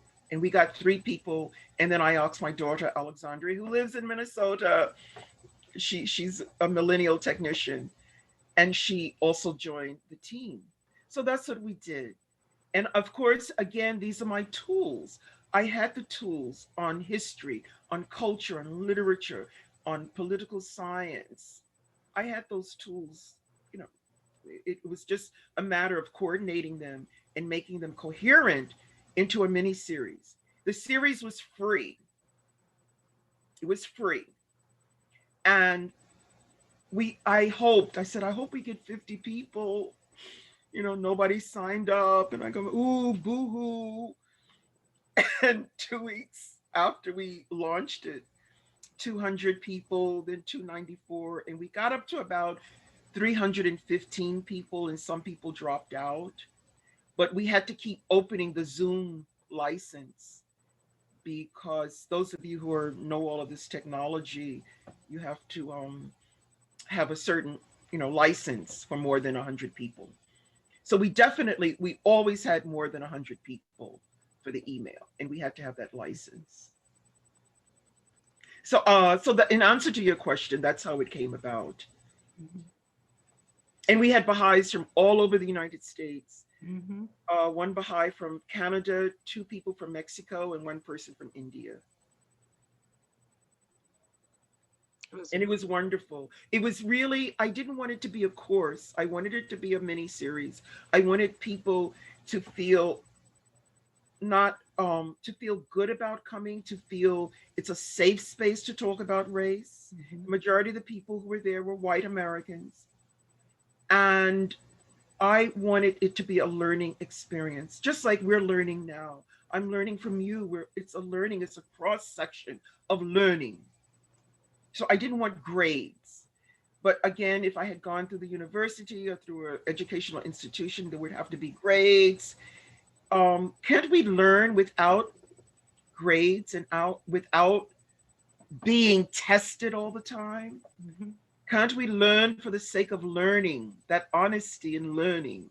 So that was that's what was propelling me with that structure. And I think we had fun. You didn't have to buy any books. Everything was online. Yep. I made certain everything was available online. So are you saying that the tools that you have are the things that are innately inside each person, and you need to find those tools? Yes, ma'am. Yes, Okay. ma'am. Your talents, and you don't have to have degrees for those tools. That's right. Again, we're in a pandemic. There was the United Way. They have a program where people can help young children at home, and it's all on computer. You do have to go through a security check. You do not use your real name with the child, with the young student. K through 6, I believe. So I said, oh, I can do that. You don't go out. You're vetted. United Way will pay for your security check, Mhm. and that's a way of helping reading, math, history, whatever your strength is. So that's why we have to be creative with our tools. And I like the way you use that word tools, because those are the raw materials of constructive resilience. And I think we all have that capacity. We just have to be creative with it. And it's more than saying, I believe in these principles of oneness. It's more than saying, I don't see color. Please don't tell me you don't see color. Yes. I'll bop you if I'm physically with you. Because I've heard that I don't see color. And I believe in the golden rule, and that's all you're going to do. Shoghi Effendi, the Universal House of Justice, they're not telling us to just do that. They have these eloquent words of telling us to go out and be a part of this change for humanity. So thank you for bringing that up. Thank you. Okay. All right. From Berdina in Shenandoah Valley, Virginia. She says, thank you, Dr. Angelita Reyes. I feel the spirit moving, and I am deeply grateful to you and all who made your presentation possible. This presentation will help me immediately to share your inspirational, heartfelt presentation. Today, a young African-American, young college-age woman joined our devotional. All she knew about Baha'i was what she read in Wikipedia. She says, I wanted to share Baha'u'llah's, the diversity in the Baha'i faith. Berdina, did you want to add a little more to your story there to share with us? Yes, I did. And the gratitude. Thank you for reading it, Sherilyn. And You're welcome. yeah, that for whatever reason, the technology and I didn't make it past. I couldn't do anything else on that. It just stopped me. I couldn't Okay. write anymore. But basically, I want to say to Dr. Reyes, thank you. And Thank you. And I'm so happy, Sherilyn, that you recorded this and whoever helped record it, because this will help me to share with her. I've already took little clips from Baha'i sharing Baha'i faith or their view of the, anyway, sharing. And so I sent her an email just to, connect our hearts. And then I will share this, which is more right to the, just overview of Baha'u'llah, the revelation, and the hope for humanity. And being a young person, just magnificent. And also for others too, because you addressed a lot today, and how we can help our communities. Thank you, Dr. Reyes. Thank you. Thank you so much. I'm so glad that you're going to share that.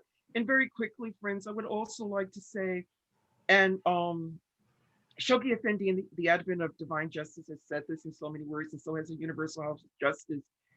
In this country, in the United States, African Americans have been wounded socially, spiritually. There's a wounding, that legacy. And there's a legacy of distrust with whites. You need to know that. And so we want to have patience. We want to have patience and kindness and just little things. If someone, you can say good morning if you take walks now. Just say good morning, black, white, brown. But I think just to say good morning to someone makes that person, oh, you have recognized me. Good morning. I always say good morning when I'm out in the morning. And sometimes people don't say good morning back, but that's okay. But it's that love, that sincerity. And so we do have to start somewhere.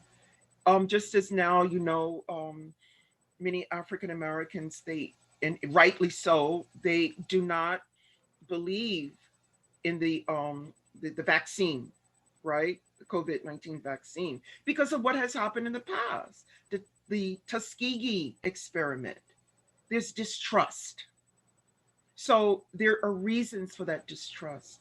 So people are still healing.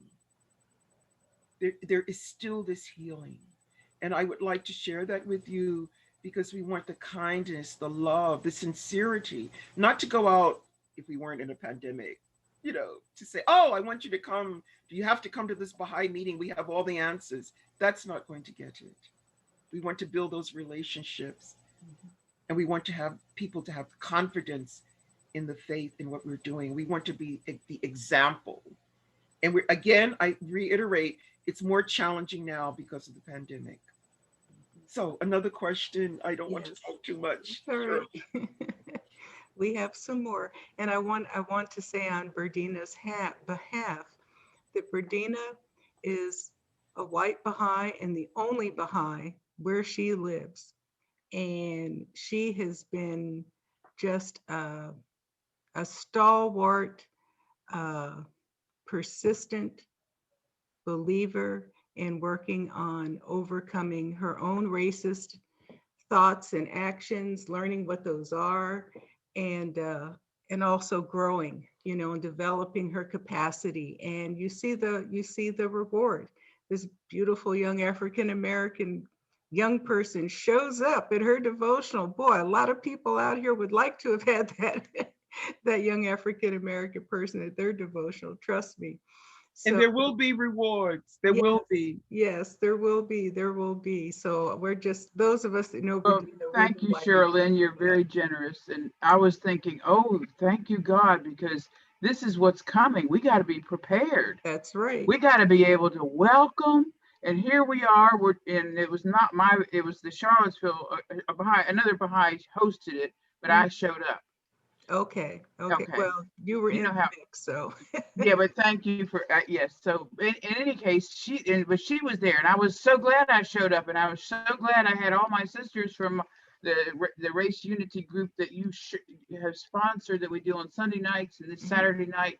I was just so grateful, and I was calling on all of our ancestors from all of the group to help me just radiate love. Yes. Period. Yes. Because it was just 3 or 4 little white women, at this group, and it was like, and I just tried to tell her, anyway, just try to embrace with love, and it wouldn't have been possible without Sherilyn and the Baha'is of Wikakoma and all that you all are doing, and all the friends, and thank you for adding to that wealth of resources, Dr. Reyes. Thank you, Virginia. And the Sunday group that Virginia is referring to is from Copper to Gold out of Nashville, Tennessee. Some of you may be familiar with it. They came and presented here on Unlearning Racism twice. And that group continues. Virginia has been a part of that, as well as several others of you on the call. And that's what they're doing. It's a bunch of white folks that are serious about learning how to get rid of that unintended, unconscious sense of superiority, and really working hard at that so that people of African-American descent can begin to trust and be open to them, receptive to them. Yes. So it's a great group. If you're interested, you can put in the chat that you'd like to get on the waiting list. There is a waiting list for this program. They're really not promoting it right now. It is a pilot, but it's going exceptionally well. And if you'd like to be considered when it does open up for another cohort or another class, I'll certainly convey that information to them if you put it in the chat. So since you brought it up, I have to speak on it. Okay, Barbara. Okay, Barbara, I'm not going to try your last name, but it's Barbara with a Z. She gave us a wonderful bit of information here. The Baha'is in Bahir Sharif in India are seeing the caste system break down and crumble. So that's a specific Baha'i community that she's aware of. Thank you, Barbara. And I want to shout out to Sam. He's made several postings in here, sharing lots of wonderful resources for all of us. Again, you'll get that information. Don't worry. It won't be lost if you couldn't copy or write some of these things down. Okay, let's see. A lot of book recommendations. Let's see here. Okay, from Deidre Jen Brown, who was our wonderful reciter this evening. She asks, could you say something about the hierarchy of human value that Wilkerson describes and how visualizing our history through that hierarchy brings all of our stories of oppression together? Are you still here, Deidre? Would you like to come on and speak to that? It's a great question. Yes, I'm still here, actually. I'm sitting at my husband's computer. Okay, now. Great. It strikes me that the legacy we see of separation that still exists, the residential separation, the institutional aspects of our workplaces and so forth, all of those things in context with our history paint a very understandable picture. And one of the things Isabel Wilkerson's book did was it identified a hierarchy of human value into which people immigrating into this country had to jockey for position. And it was binary, that hierarchy was binary in the sense that it began as a way of subjugating people from the African continent. And so I just wondered if you would speak a little bit to that hierarchy that she discusses. Okay, the hierarchy. Wow. It does begin with the separation, the segregation of African people. And we're referring to not only the history, but also to the cultural values, that hierarchy. And it has always been with us. That has always been the structure and the backbone. And this is when we talk about systemic racism, we don't say systemic caste, but this is giving it another dimension, as we've already said before. And what Wilkerson is talking about is really analyzing it. Her first book that we did in Summer Roadmaps miniseries was The Warmth of Other Suns. Beautiful, beautifully written book. A story of African Americans who left the South and they migrated to the North, all points north, to get away from that hierarchy that you're talking about in the South. But that hierarchy also included that whole devastating reality of segregation, Jim Crow, lynching. That was the hierarchy and those values. And so there was this one doctor, I can't remember his name now. He was a medical doctor. He was able to get his degree, but he could not practice in the hospital. As you know, every doctor has to be connected to a hospital. He couldn't be because he was Black. So he makes a migration from Louisiana to California. And this, I think this chapter is one of the popular chapters because I see it a lot on the internet, where he drove from Louisiana to California basically without sleeping in a hotel or in a room because there was no room for him. It resonated with me because he stopped in Phoenix and he was so tired. And he stopped at one motel and she said, "I'm sorry, if I let you stay here, I will be ostracized by every other hotel manager, owner." And he started driving through the desert to California, and he would pull over. But when he pull over, you have to be careful that policeman wouldn't come. So Isabel Wilkerson, she did the same trip 30, 40 years later, like, you know, in the early 2000s. She said, "But I had an air-conditioned car.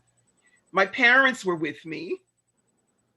And she says, "I could not drive from Louisiana to California without stopping." So all of this feeds in to this structure of the hierarchy. I hope I'm answering your question. It intersects so much, and it becomes that idea of systemic. What is accepted, what is not accepted? Who has the privilege and who doesn't? Who will never be privileged during that time? And now we see it in a different way. It's interesting, when I posted that question in the chat log, we were in the midst of discussing issues of separation between the Black community and the Asian community. And I really posted that comment about the hierarchy of human value that she talks about, because competing oppressions is not a thing. Do you know what I mean? I mean, the hierarchy of human value that was established in this country, everyone who wants to fit into that hierarchy aspires to be white and differentiate themselves from the bottom of the hierarchy, which is Black.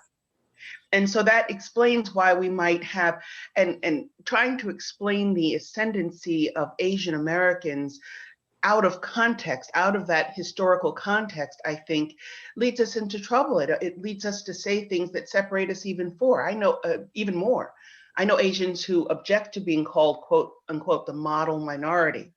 It's offensive because we're one humanity.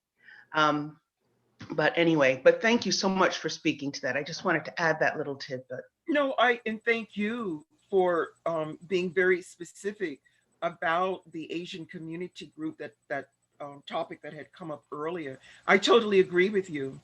I totally agree. And we do have to put it into the historical context. Friends, I'm not a trained historian, but I think it became very organic for me to go back and to use history for understanding. I had to. It was very organic. And I was very afraid of history because I couldn't remember dates. And then I began to focus on the narrative of history. I still don't remember dates, but I know the narrative of history. So thank you for that. Yeah, I totally agree with you, that hierarchy. Thank you. And like you, Angelita, I'm awful with dates as well. But I am watching the time. It's 9:35. We don't have to stop, but we usually take a short break here because some of the friends are only able to stay for 2 hours. You know, this is an opportunity for them to depart, although it doesn't interrupt anything that we're doing. And also just for me to remind the friends about our next two upcoming presentations. Again, on the 13th, it's our PPDP, Praise, Prayer, Devotional Potlatch. And then on February 27th, the timing on this couldn't be better.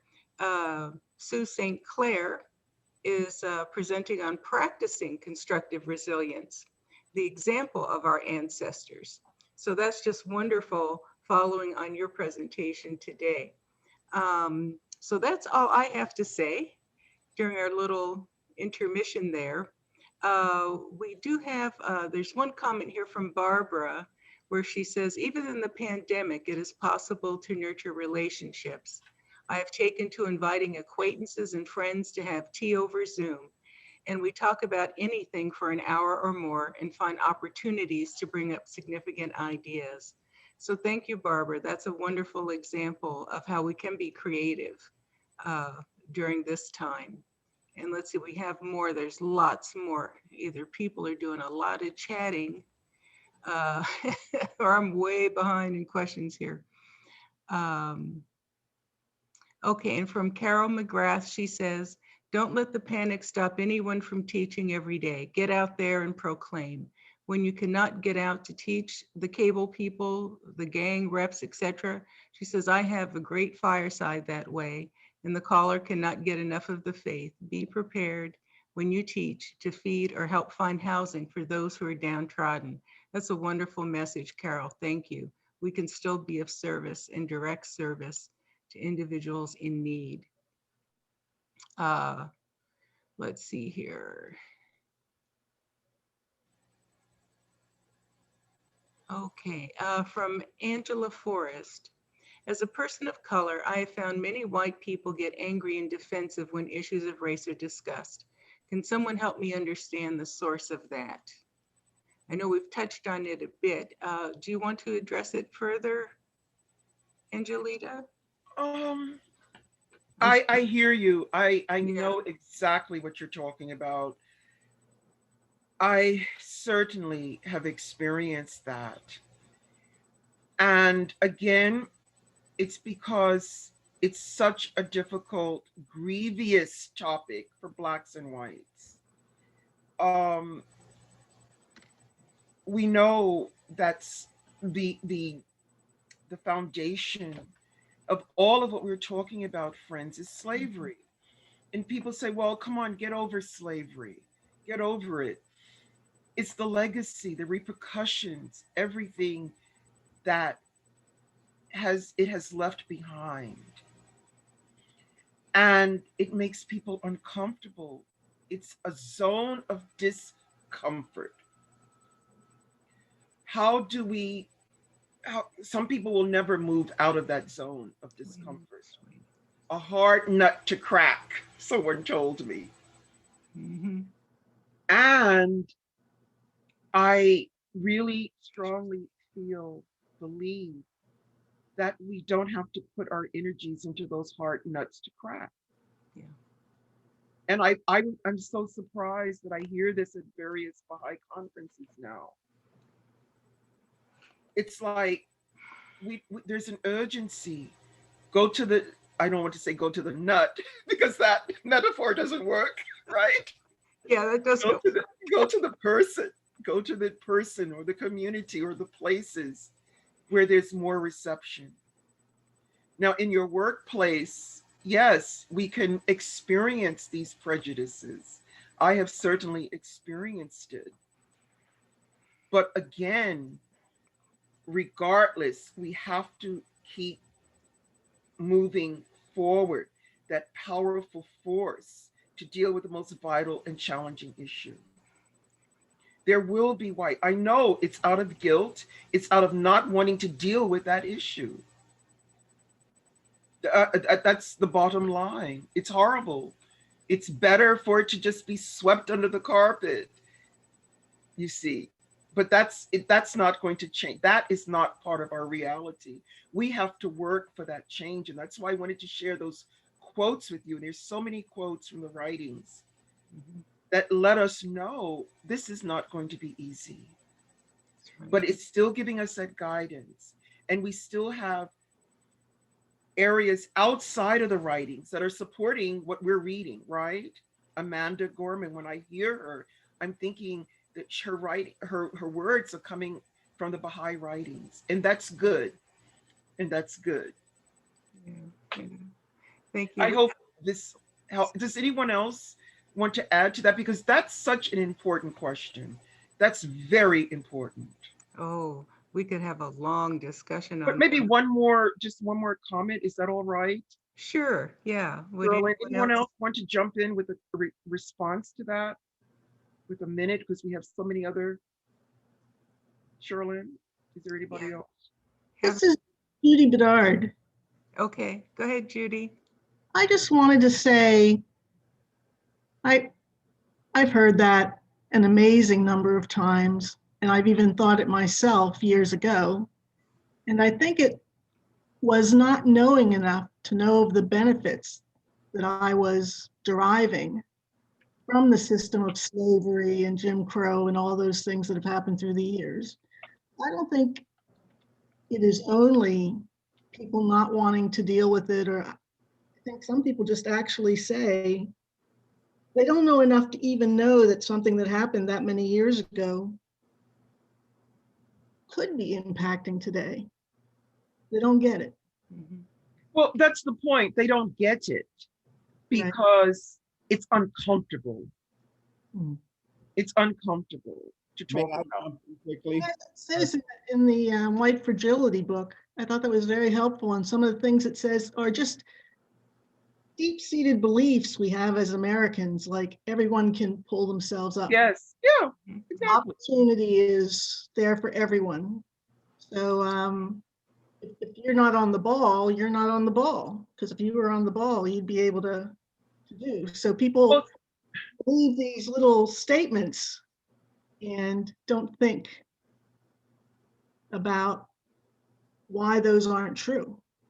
Well, yeah, we had White Fragility in the miniseries, and that's her point, because you're challenging that belief. You're challenging that concept of democracy, of the whole idea of we're all equal, and you pull yourself up by the bootstraps. And so people believe in that, and they don't want that to be dismantled.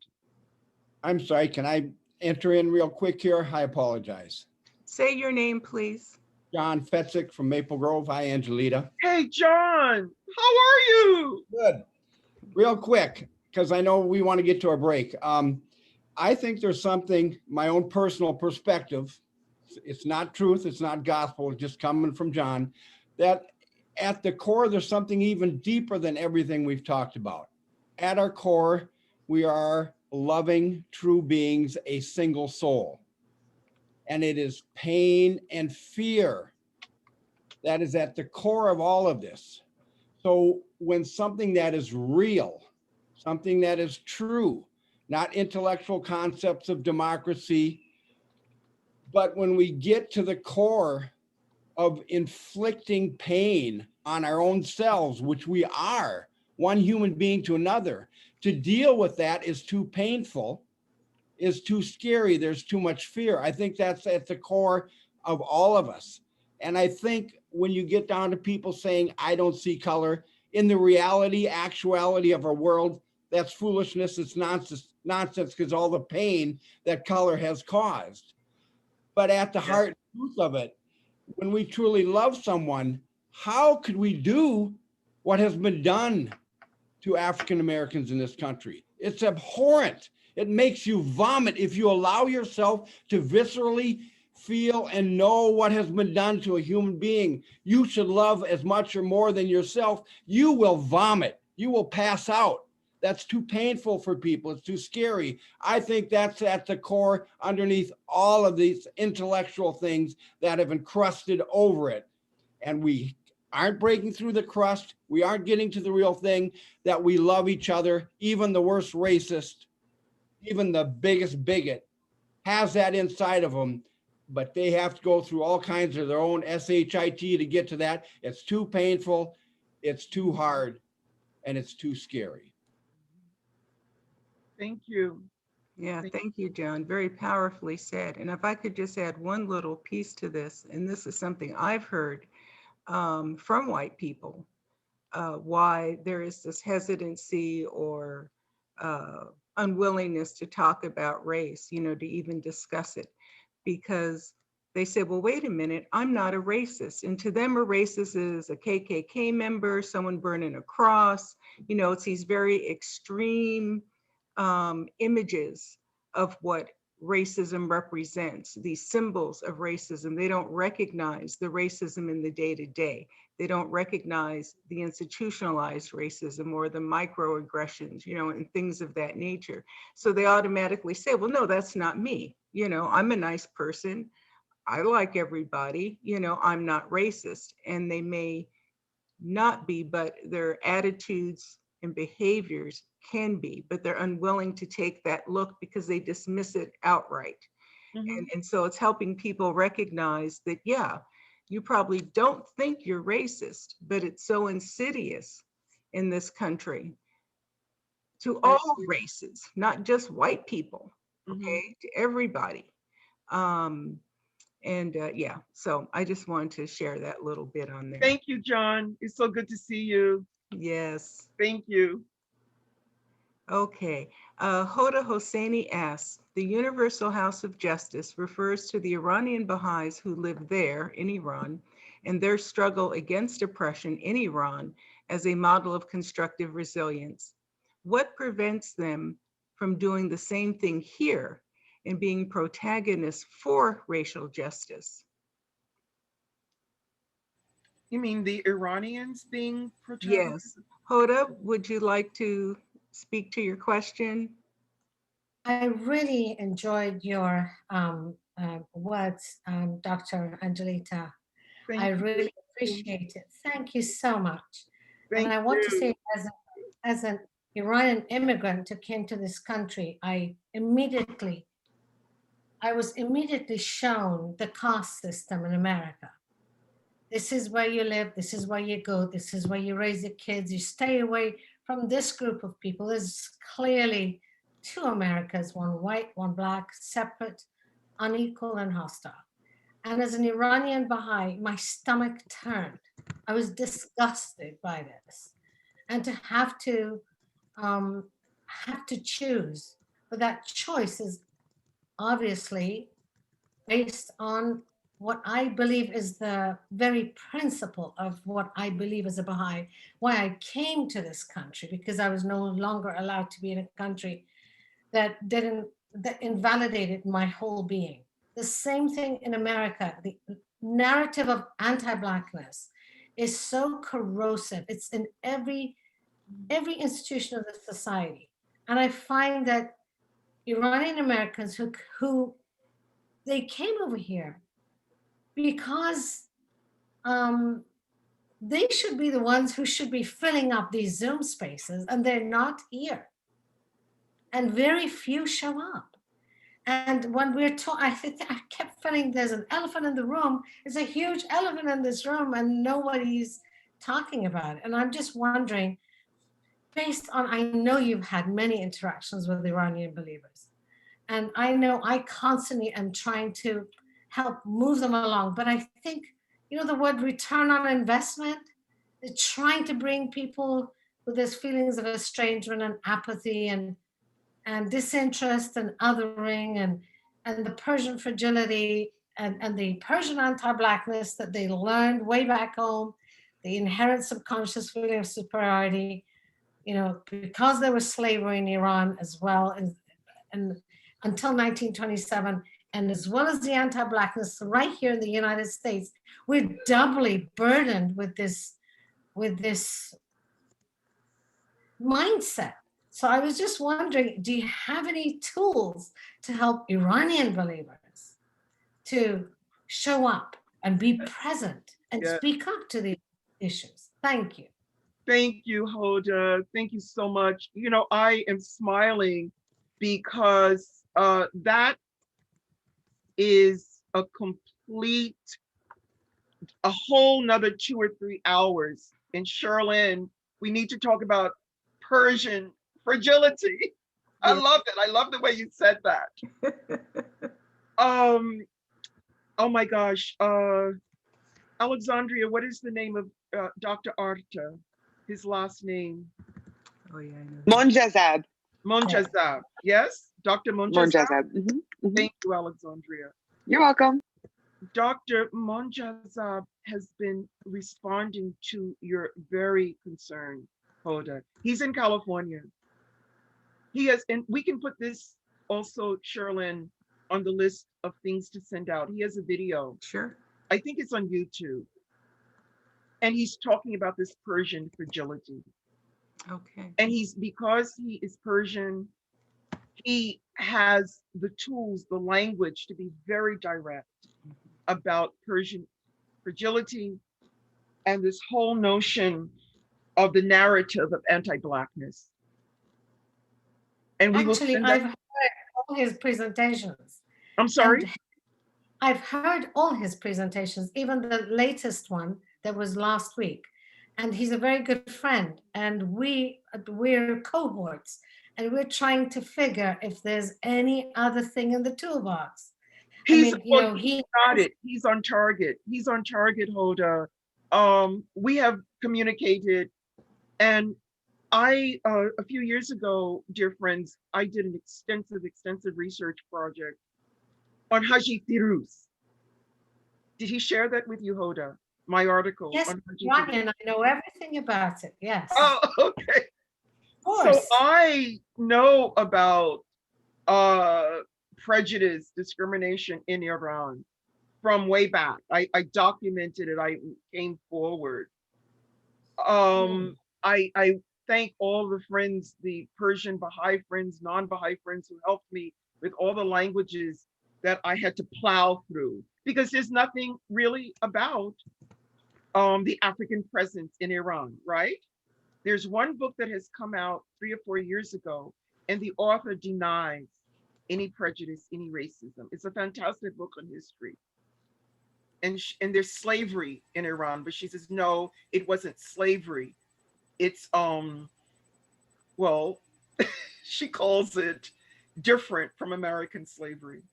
But at least I was pleased to, one Iranian scholar publicly stated, slavery is slavery. Slavery is slavery, regardless of how it's structured. If you have enslaved a people, if they live in your house and you call them servants and they don't get paid. So I don't know, we could talk further. I would love to hear more from you, but I'm really so excited about what Dr. Arta is doing. And these things take patience and they take time because of Persian fragility. You should write an article on that. Persian fragility, because that's what it is. Our beloved Persian friends will deny slavery in Africa. I'm sorry, in Iran. They said no slavery existed. The Dutch brought it. Okay. And so there is a fragility, but we love them. We love Persian food. We love Persian music.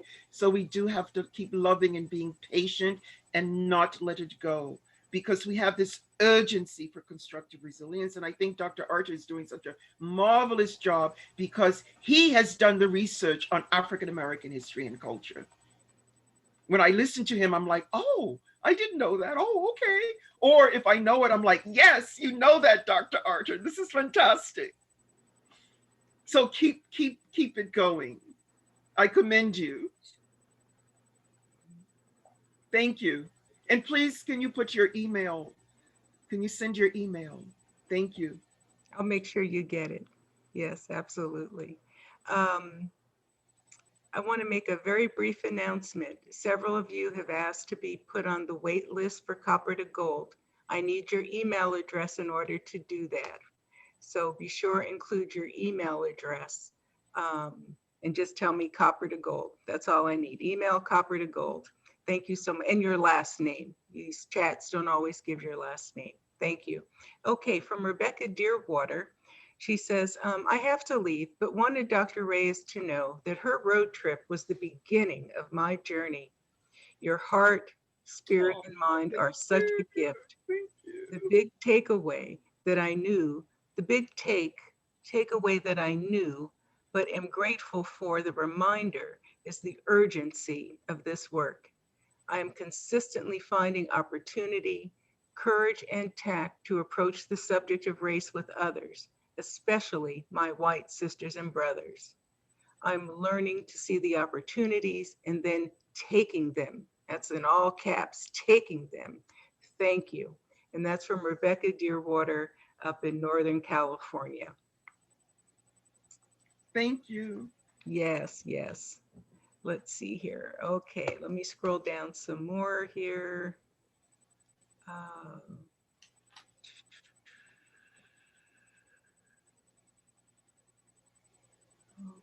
Okay, books. Disordered, okay. Americans, my friends, okay, that. I'm scrolling down. I've got about 13 more to get to before I get to work, get caught up with everyone. Let's see. Love you, Angelita. As always, I learned so much. That's Sherry. Thank you so much for a wonderful program. That's from Dale Shore. Let's see. This presentation discussion has been wonderful. Yolanda. Let's see. Okay. Can I just say something about Persians? I'm Cherry. Yes, Sherry, go ahead. Hi, Cherry. Cherry and I have known each other for 50 years. Oh, nice. Are you in Minnesota too, Sherry? Yes, and Angelita is my dear friend. Thank you. I just wanted to say that the Iranians say that there is no slavery in Iran, but maybe so, not to the way we describe it in the U.S. But the prejudice is not just about slave or African Iranians.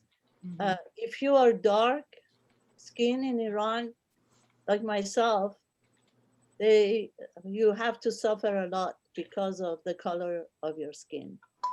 I grew up in Iran. I was darker than my mother and my friends, and much darker than the other lady that was just talking, Hoda or Mona. So people were prejudiced about me just because of the color of my skin. So it's not just slavery, it's just also about the color of your skin. Thank you, Cherry. It's what we here in the States, we call it colorism. Yeah. If anybody doesn't know what it is, I'll put it in the chat. Thank you, Cherry, for saying that. Yeah, that's very real. God bless you. We love you. Yes, yeah, colorism knows no boundaries, does it? It knows no boundaries. Let's see here. And we've got Dr. Monjazeb's talk or his YouTube that's been put in the chat. And could we please have a link? And if we can't get it right now, we'll get it and send it out again with everything, with all the resources that have been provided in this chat. Could we have a link to Dr. Reyes's article on Haji Firuz? Oh, yes. Yes, I Yes. can send that. It's in the chat already. Oh, Oh, it is? Okay. It's in the chat already. Oh, oh, it is? Okay. oh, Okay. thank you. Thank you for putting it there. Thank you. Mayron and Rick, they've left, I think. Maybe they're still here, but Mayron and Rick, it's a Persian and African American couple from Louisiana. And they said the African genes are in us. We are just in denial. Let's see, more resources. Okay, this group is just full of resources. You guys are gonna keep me busy for days. I know you guys are on the ball. Man, Huh? I'm telling you. You guys are gosh, great. Gosh. Colette Harrison shares a quote from a song by Eric Dozer. The harvest is plenty, but laborers few. There is no time to wait. When will we begin? God promises victory. The battle will win. Okay. Oh, okay. Yes, Ronaldo. I'm sorry if your comment got skipped or wiped out. When Ronaldo, please come on. He wants to speak on Baha'is as a quote unquote new race. Yes, thank you. Yes, please. I wanted to, it was a follow-up on, I think Phyllis, she's gone, when she was making a comment about Blacks buying businesses and you know, that thread. Oh, Cynthia. Cynthia, okay, yeah. Yeah. And you know, and it's okay, you know, if you want to start a business. I had the same idea to ask the, you know, the local stores in our area, you know, how to, because you do see the Indians, the Pakistanians, and the Asians, they have their businesses in the Black community. So how do they get the loans, but the Blacks do not get the loans? And so, you know, just out of curiosity. But, you know, as Baha'is, we are starting, as it says in the writings of Abdul Baha, that we're this new race. And so, feeding on what Dr. Reyes is saying, what I'm hearing from her, you know, we are this new race. And if we buy into this system that man has created about this separateness, then, you know, we're failing. And so just a reminder that we are this new race, and not that we should not discuss racism, because it is there, you know, so we should discuss it. We should be open about it.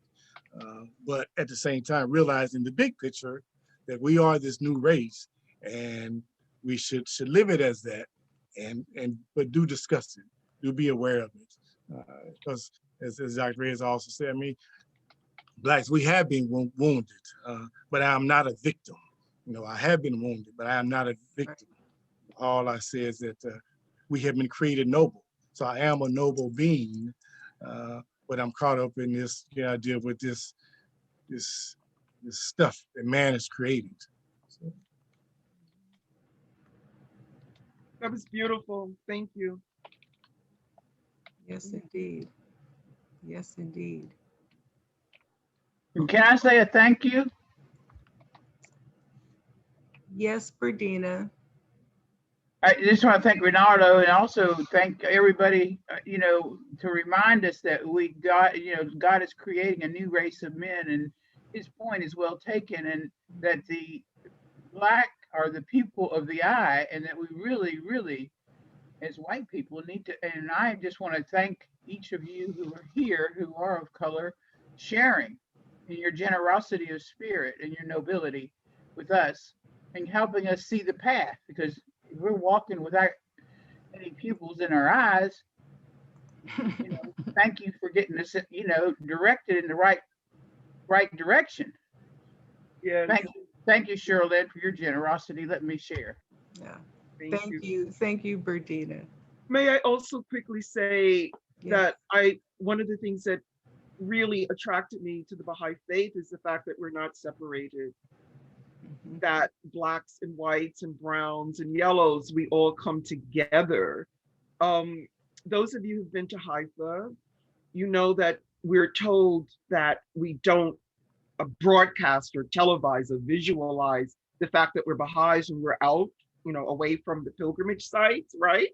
And could you explain why we have some friends here that may not know about that? That pilgrimage, you mean? Yeah, and about why the relationship with Israel. Because we don't teach the faith in Israel. That is Right. the relationship that the Baha'i faith has with the Israeli government.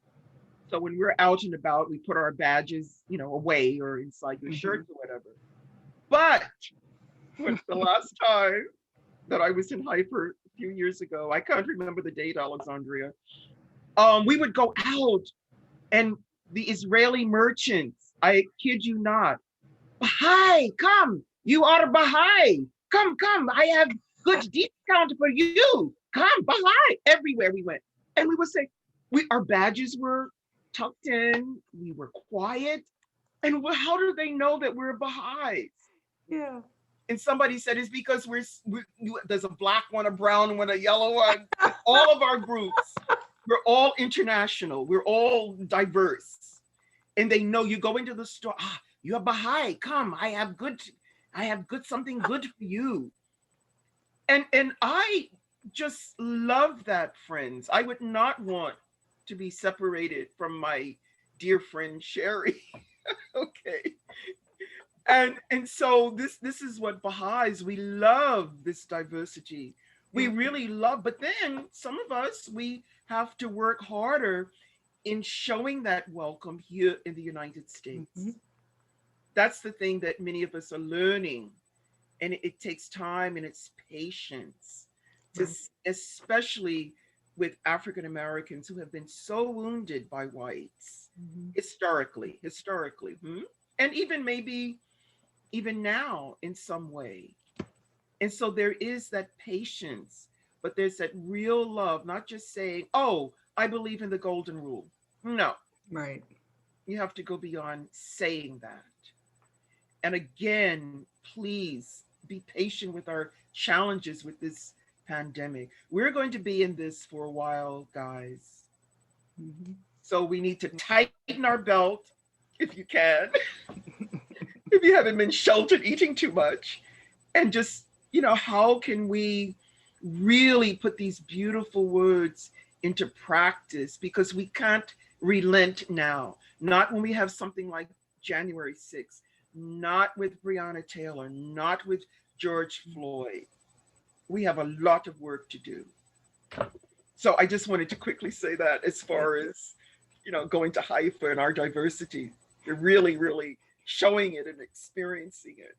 That's a wonderful story. That is absolutely. It really happened. And we're all huddled together, doing what the Universal House of Justice has told us to do. And everybody knows we're Baha'is. That is so funny and so true. And so true. You often see us together like that, on pilgrimage or not, depending on your community makeup, right? Yeah, that's definitely true. Well, I don't see anything else in the chat log. More resources. Sam is just a wealth of information here. Sam, I think you're going to have to come and help me out with this chat room compilation later. You've put in so many resources here. Thank you. Yeah, so I don't see any other questions or comments for this evening, but we still have 52 participants here. So we've got about half the room here. And I know there's more to be said, especially now. Can I just ask a question quickly? Yes. Put it in the chat. Please tell us your name so we can. I'm Sherry. Oh, Sherry. Yes, please. Go ahead, Sherry.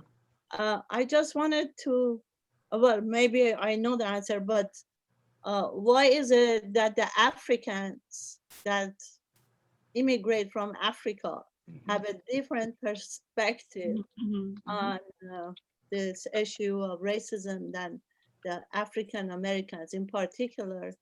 But I've been a professor for 40 years, and I have many students from African countries and also many students that are African American. And I see the difference immediately. When they step in the classroom and they start talking to me or asking questions, I know if they don't have any accents, but even if the parents are immigrants, they have a different perspective. I've been always puzzled by that. Oh, but you said that you have an idea. What is your idea? What is your theory? Well, my theory is that my African students or friends, they don't consider themselves African American. They consider themselves international, like I do. Like I say, I'm Persian, I'm international, and they do too. That's true, Cherry, but it's also the idea that they have not, they don't have the legacy of enslavement. Right. That's the fundamental. And when they come from Africa, they're coming from specific countries, not just the African continent. Right. They have this sense of the homeland as a country land, as a motherland. We would lump everybody into being African. But they will, well, some of them, I have experienced this so much, you know, as an educator too, where many Africans, maybe rightfully so, they assume that Americans, whether black or white, do not know geography. Okay. And they will say, I'm from Africa. And I mean, this is my expertise, Africa, being an Africanist. I said, well, where are you from in Africa? And they look at me shocked because I said, well, are you from a specific country? Africa is a continent. What country are you from? And so I'm sort of teasing, right? I'm joking with them, but it's that pride in being from a specific country and a specific place, a village, a town, and they were not enslaved. And so they have this sense of worth, this sense of pride. I am from Africa. I am from Nigeria. I am from Senegal. Yeah. And they come and they know about the racism in the United States, and they do not want to be victims of that racism. In my family, we have always had this very, very diverse intersecting group of friends and family from many places in Africa.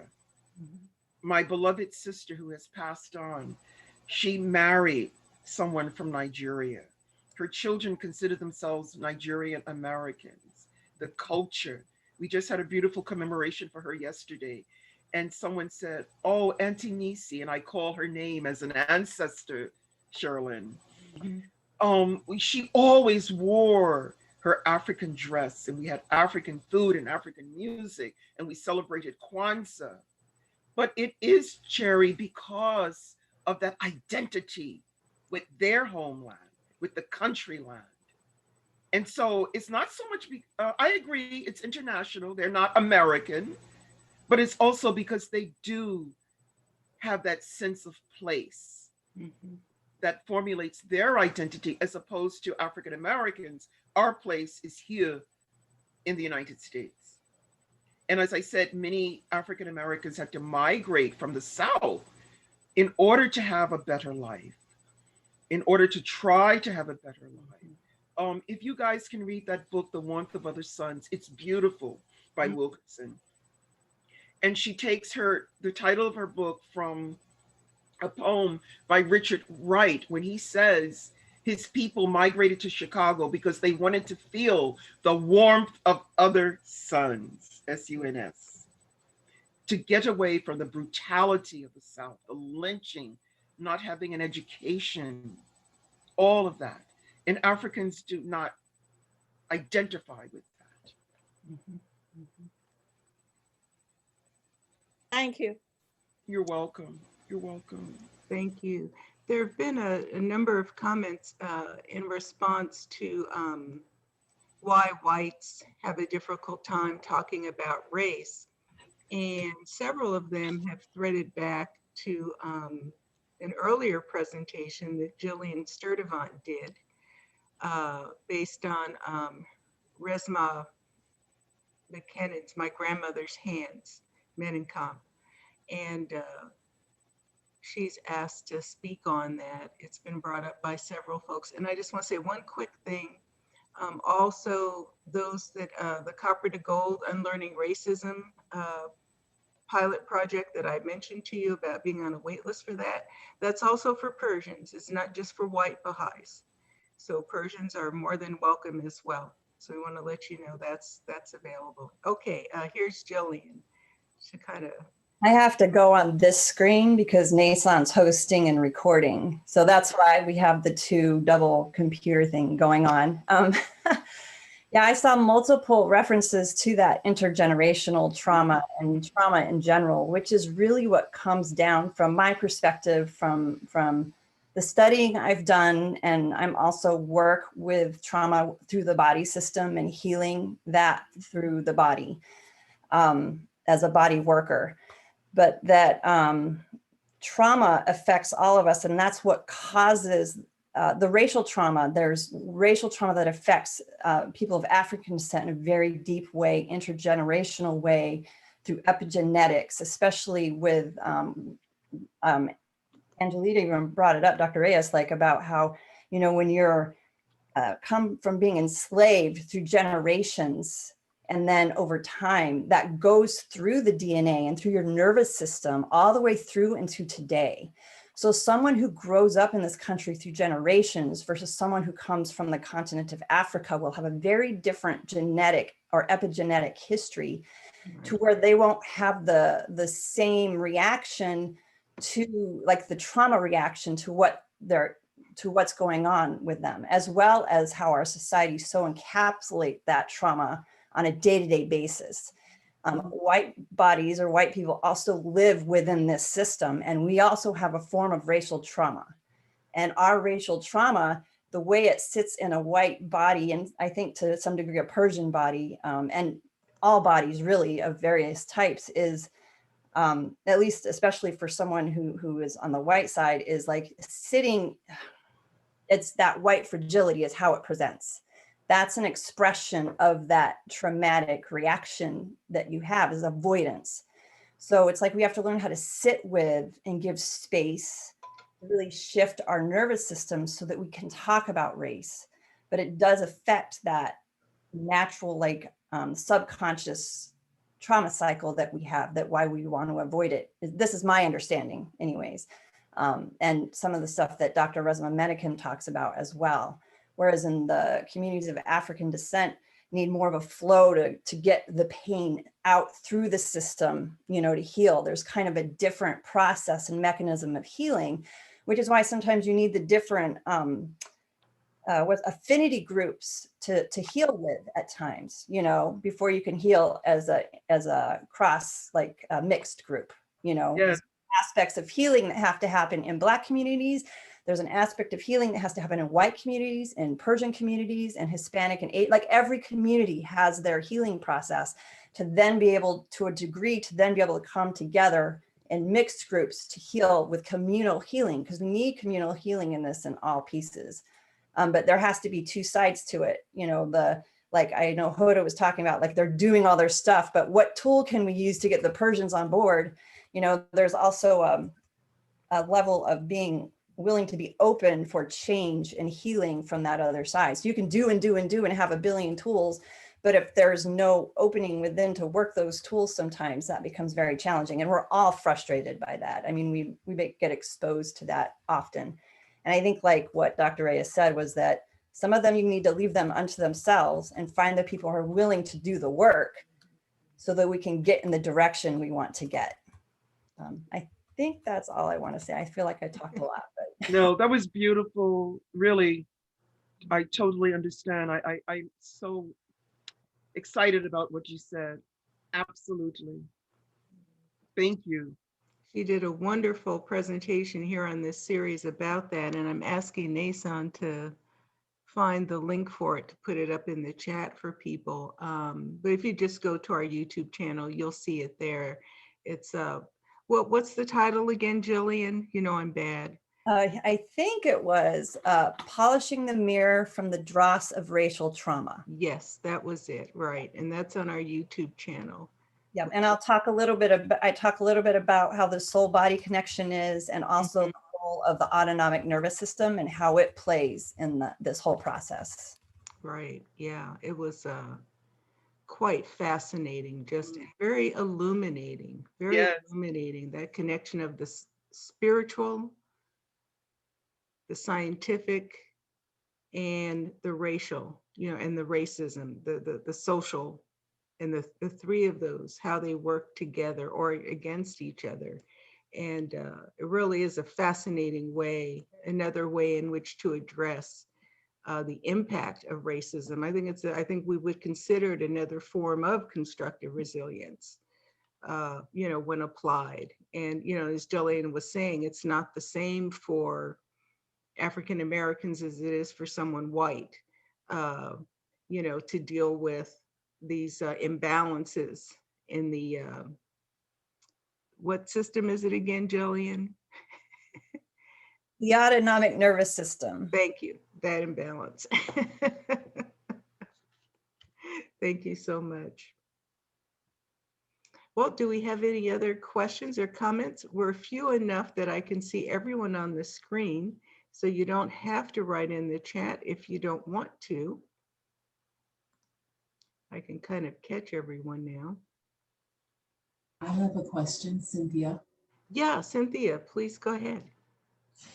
Hi, I've often wondered, they say that epigenetically, I'll use the word, in the DNA of Black people, that it's changed and that stress factor can be mapped. Is that correct? It can be seen nowadays. Okay, so the equal and opposite side of that, I would think that can be seen in white people would be in their DNA, would be a legacy of evil, E-V-I-L, evil. And the reason why I'm saying that is because so much evil was perpetrated during slavery. So I think we've watered that down, but if it's in the DNA of Blacks, then shouldn't it also be in the DNA of whites? What they did, what their hand is wrought in this day, in that, and passed down? Is your question to Jillian? Either. Okay, just wanted to be clear. Jillian, you're the expert on this. I don't know how expert I am, but I will do from my perspective, my understanding of this.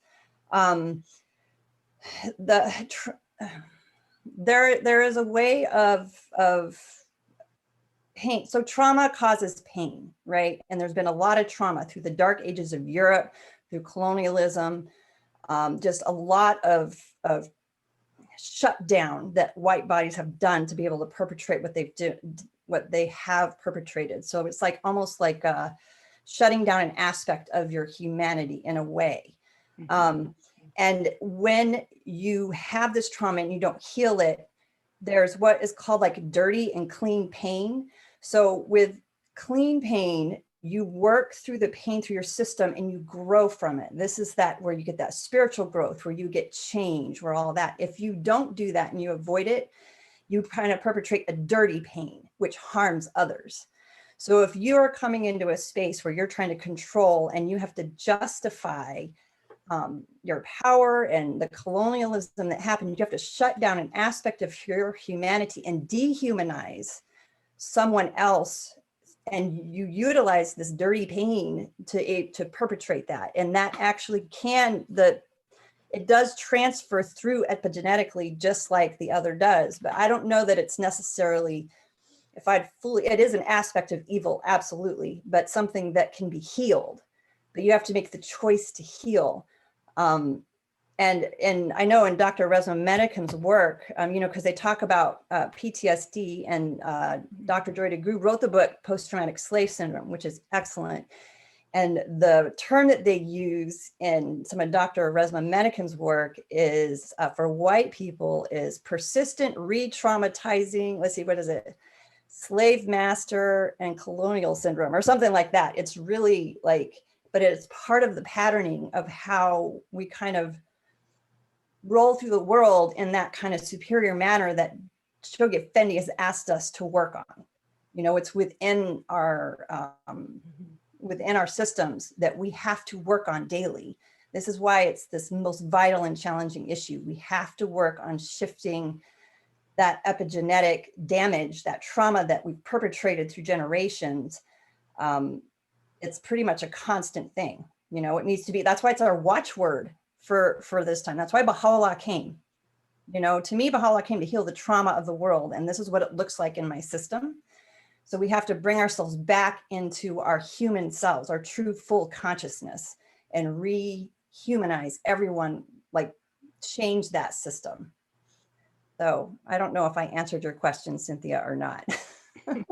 I think, Jillian, I understand what you're saying, and I'm just wondering, and I'm not wondering, but I have always understood that there has been this trauma for Blacks, if we all agree, but, and this is what you seem to be saying, Jillian, whites have been traumatized too, coming out of slavery, out of that Atlantic slave world, out of colonialism. Friends, the British, they were, oh my gosh, in India, they were not exactly, you know, lilies in the field in the way they treated Indians.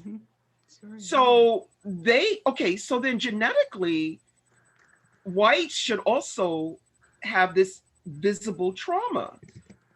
They have to have had, I mean, just as evil as the African, or the person who's descended from Africa in America has also been traumatized to feel victimized or to feel less than human, who has been told you are inhuman, and who has been whipped and brutalized. That is traumatic, and that is a legacy.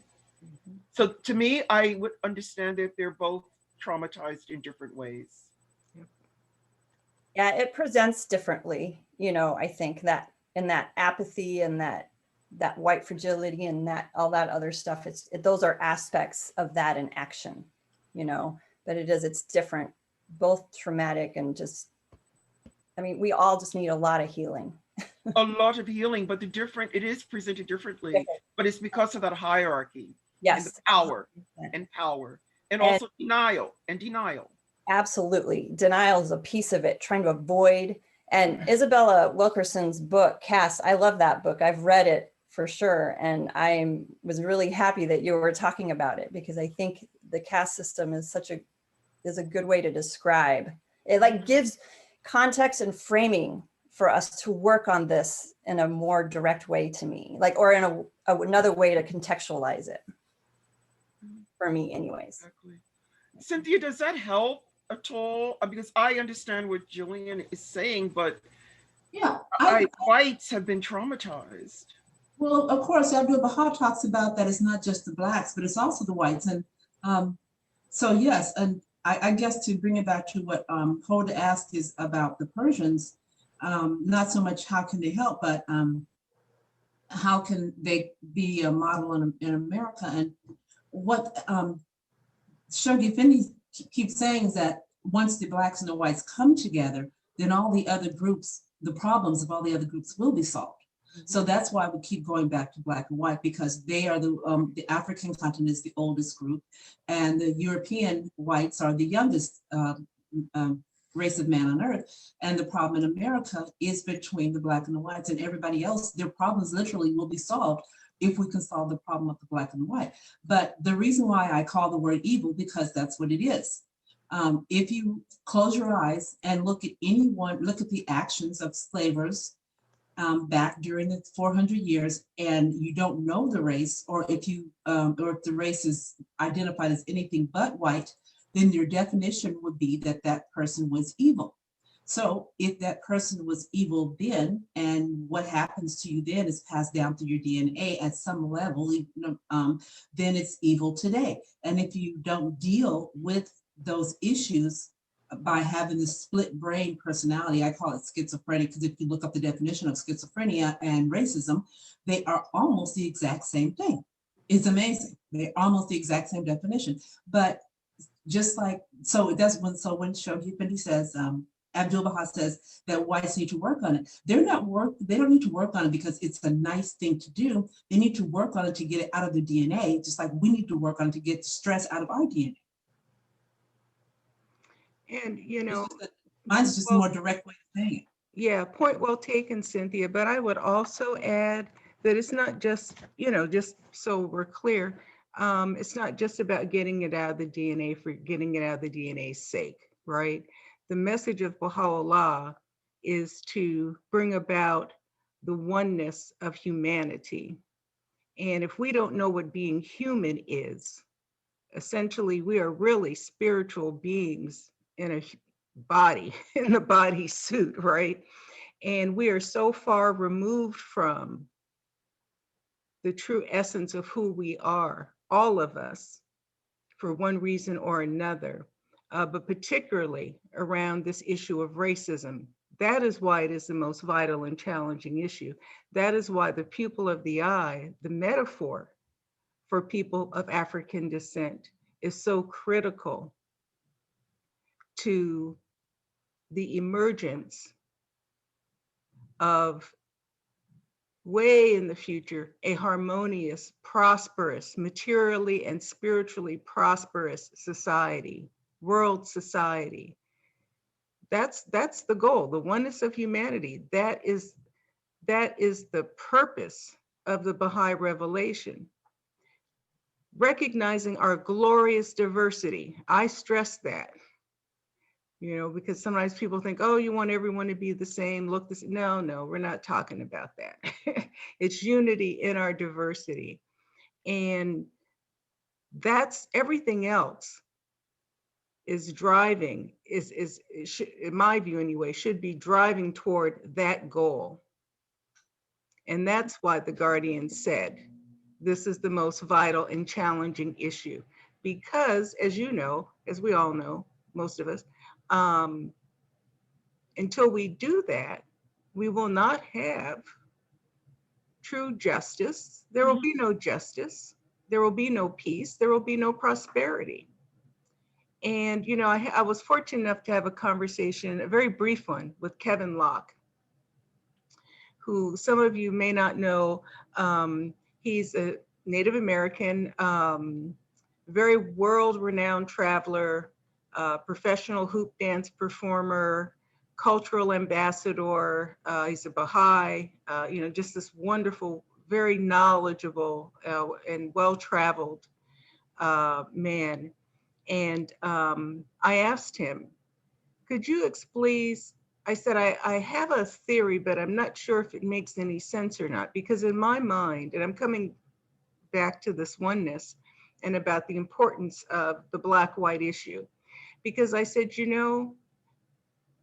I've often wondered in my mind, knowing what I know, which is not an awful lot, but enough, about what happened to Native Americans, to indigenous people in this country, and knowing what's happened to my direct ancestors, of slavery. Why is it that the Baha'i writings stress the Black-white dynamic and not the Native American? I just wanted to know, what was the what might be the rationale for that? I had my ideas. And he said, this is what he said to me. And he said,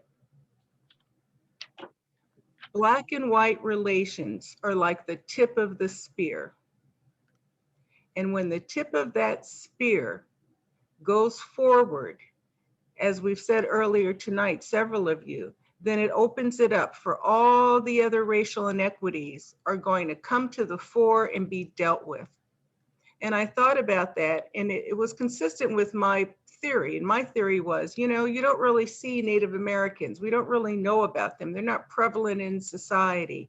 But African Americans, Blacks, yeah, we're everywhere. You see us, we're whatever, right? We're in your face in a way that Native Americans who've been pushed off on the reservations can't be. And just from a strategic point of view, I said, it makes more sense for the Black-white issue to be dealt with because it is so obvious. It is so obvious and clear cut and there for everyone, for the world to see. Native Americans, there's even a the Native American put this on Facebook and he says, and he had the post of all these little memes or jokes about different ethnic groups. He says, we don't even make that list. couldn't even make the list for ethnic jokes, right? Totally off the list. That's how invisible they are to society in many instances. So that's why, in my view, the Black-white issue is so important. In the Baha'i community, the Persians too, because they make up most of the Baha'i community so far in the United States since they came over, after the fall of the Shah of Iran.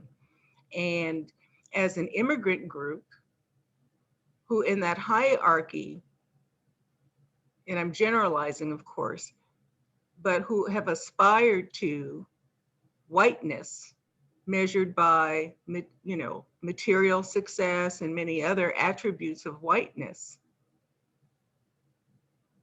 they too do not often have also kind of separated us out, in racial terms.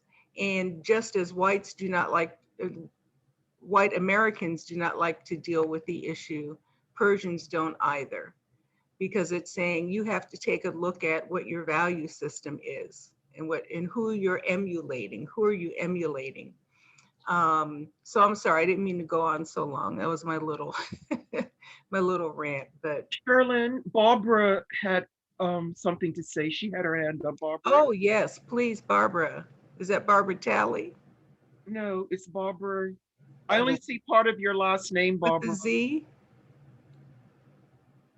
Barbara, you're muted. Yeah. Yes, Barbara Zavaruha. Ah, Zavaruha. I knew you when Angelita. When I know you were you, in. Barbara. I know you. Okay. I couldn't see all of your name. Yes. I was in Roseville when you were in the Twin Cities. Yes. Oh wow. Yes, I remember. Okay. Welcome. Yeah. Thank you. It's a pleasure to listen to you. Thank you. My comment was I was thinking in this when Jillian was talking about epigenetics. As an anthropologist, as a social scientist, I see a lot of this white fragility is really strategies for keeping power. And the reason you want to keep your power is because if you lose it, you're afraid that the other group is going to do the same to you as you did to them. And so there's that fear. And I think it's very powerful. That issue does not show up very often in the dialogue, but I've seen it come out once or twice, that the fear of retribution for the evil that was done.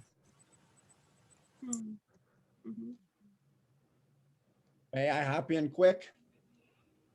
If I'm understanding correctly, and I may be wrong, Sam, forgive me if I'm mistaken, but from your comments and your last name, my guess is you may be Native American. Correct me if I'm wrong. But anyways, I'm making this comment from what has been shared with me, not from the perspective of being Native American, but I have been blessed with some Native American friends over many decades.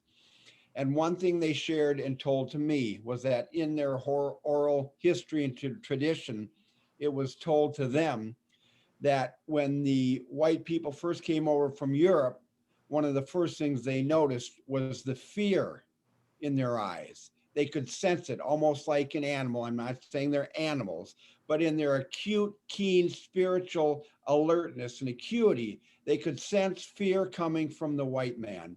And the history of Europe is not that different from America. Now, I am personally going to say I love Christ, and he is a perfect manifestation of God, and his revelation is perfect. But unfortunately, the organized Christian church, from my perspective, in Europe was not different from the colonization of America by the whites. The brutality and everything that was put on native indigenous Europeans by the Christian church over the centuries was not that much different. And their traditional beliefs and cultures were driven out with the tip of a sword by Christian ministries and the church. So unfortunately, getting back to the DNA, the gut pain and fear, and what Kevin, I also personally know Kevin Locke, he's a beautiful dear friend. What he told me once about all of this stuff, Black pain, European American pain, all of it is human pain. And if we spend too much time, not that we can't address it, acknowledge and feel the pain of others, but if we spend too much time trying to figure out all this stuff that happened centuries ago, millennia ago, it's like a tire in mud. All the stuff is mud, and the more we spin the tires, we're just going to sink deeper and deeper and deeper. We need to start being stepping stones and building something on top of or out of the mud. Thank you. Yes. We have another question in here for Angelita. See if I didn't lose it already. Okay. Oh, here we go. It's from Joyce. And she asks, what is your opinion about the TV show Bob Hart's Abishola, if you've seen it? Is it a helpful or hurtful representation of African American and Nigerian characters? Are they caricatures? And I've seen this a couple of episodes myself, but I can't really speak to it because I only watched a couple of episodes and wasn't, analyzing it. So have you seen it? Have you had an opportunity? It's not on one of the regular, I think it's on one of the streaming services. What is the name of it again? I don't think I've seen it. Yeah, Bob Hart's, H-A-R-T-S, Abishola. No, I have not seen it. Sorry. Okay. I have not even read a review about it. Is it on regular? No, or is it streaming? No, it's a streaming thing, and I don't remember which service has it. It's on a regular broadcast channel. Oh, okay. All right. Well, I guess. Sorry. Yeah. Why do you ask, if I may ask? I was speaking with, I'm white, and I was speaking with an African-American friend, and I was explaining that I liked the show because I thought it had some good conversations, because there's a Nigerian nurse who comes to America, and she has conversations with an African-American nurse, and they sit in the cafeteria and they talk about their lives and their experiences. And so I thought perhaps it was a good representation, but a friend of mine said she thought it was more of a caricature rather than characters. Oh, I'm sorry, I have not seen it. I binged on Bridgerton, and I think it's melodramatic and worthless. Yeah, it was fun. That one was fun. I'm sorry, Cynthia. Yeah, it was fun. I saw it. I binged on it, but every time I kept watching, I was annoyed. So I'm sorry, guys. It's melodramatic. It was. It definitely was.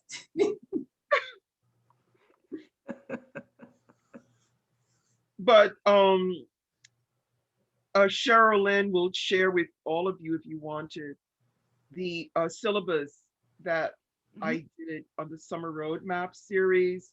Sure. It's more serious literature and serious references to good films, classic Black films, okay? Yeah. We're celebrating the 50th year of I Know Why the Cage Bird Sings by Maya Angelou. 50 years already. Oh my gosh, I just get chills. It's such a classic. So please, if you could read that instead of binging on some movie or something. That's a great idea. That's a great idea.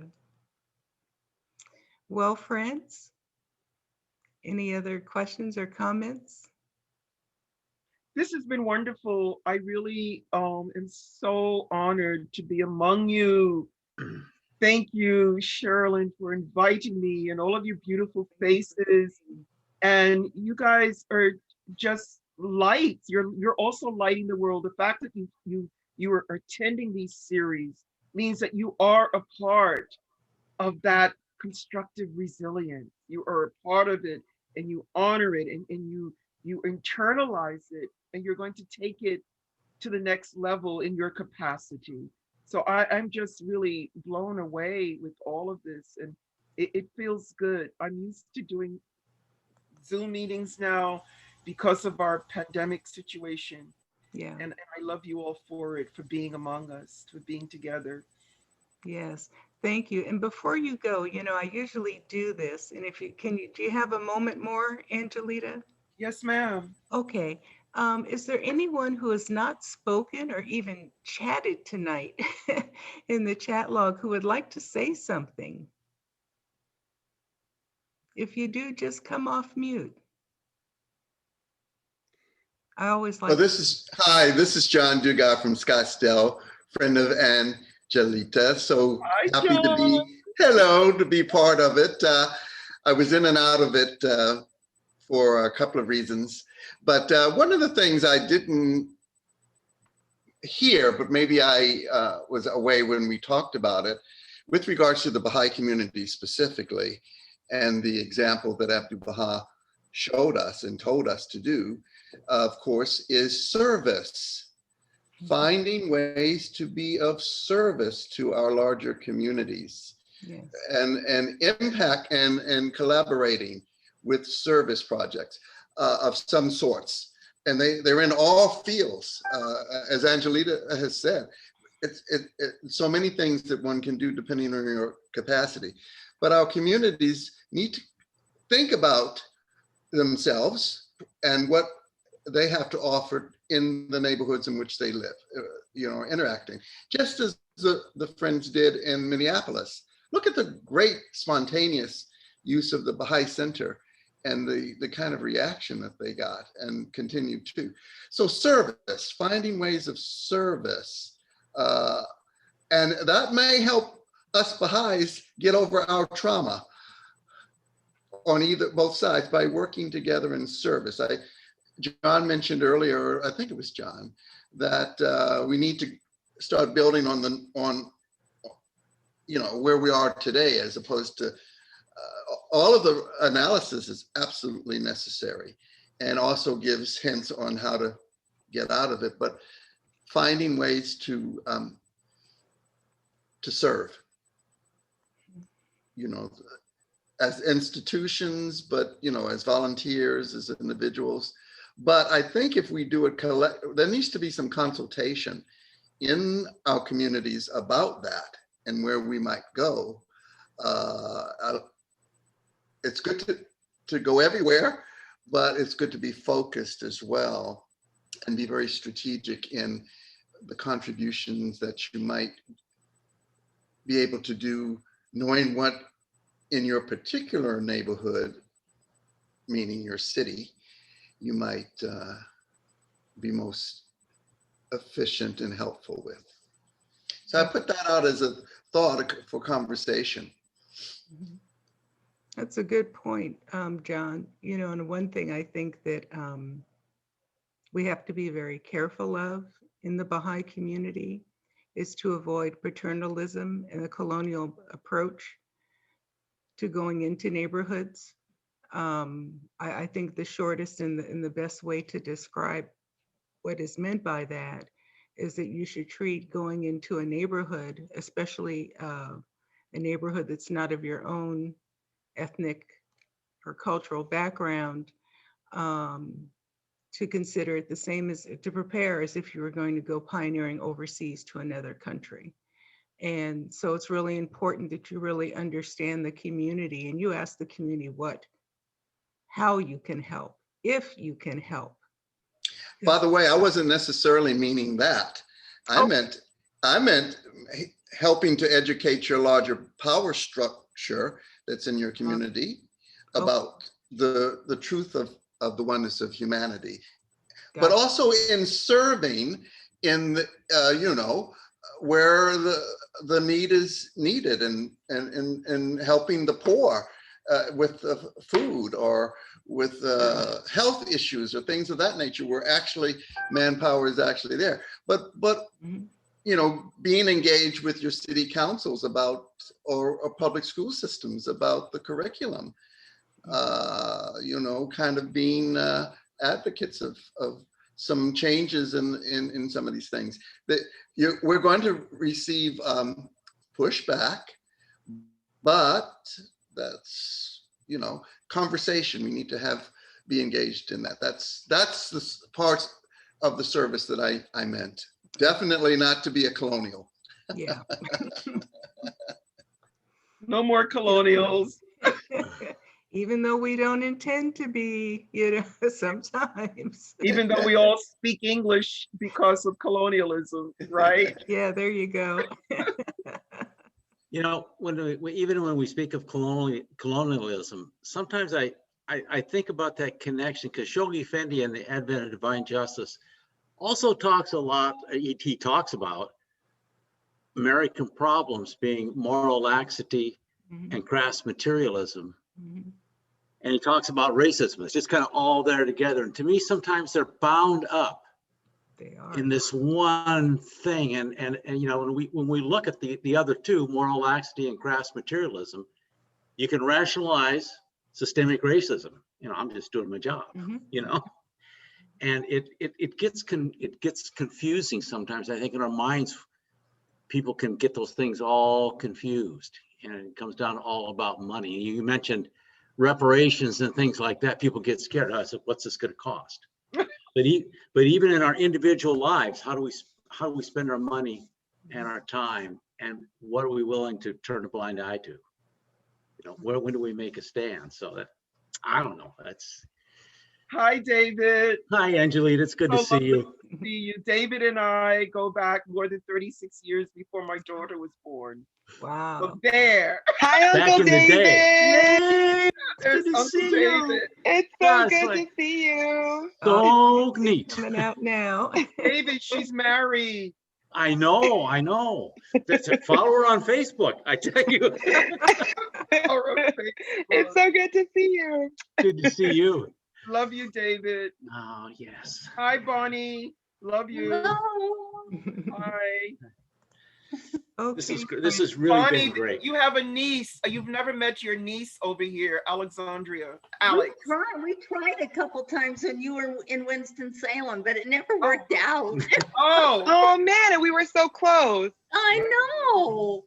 Sorry, guys. Sorry, Baha'i friends. We'll have to connect offline. I'll email you. Sorry, guys. But we love these guys so much.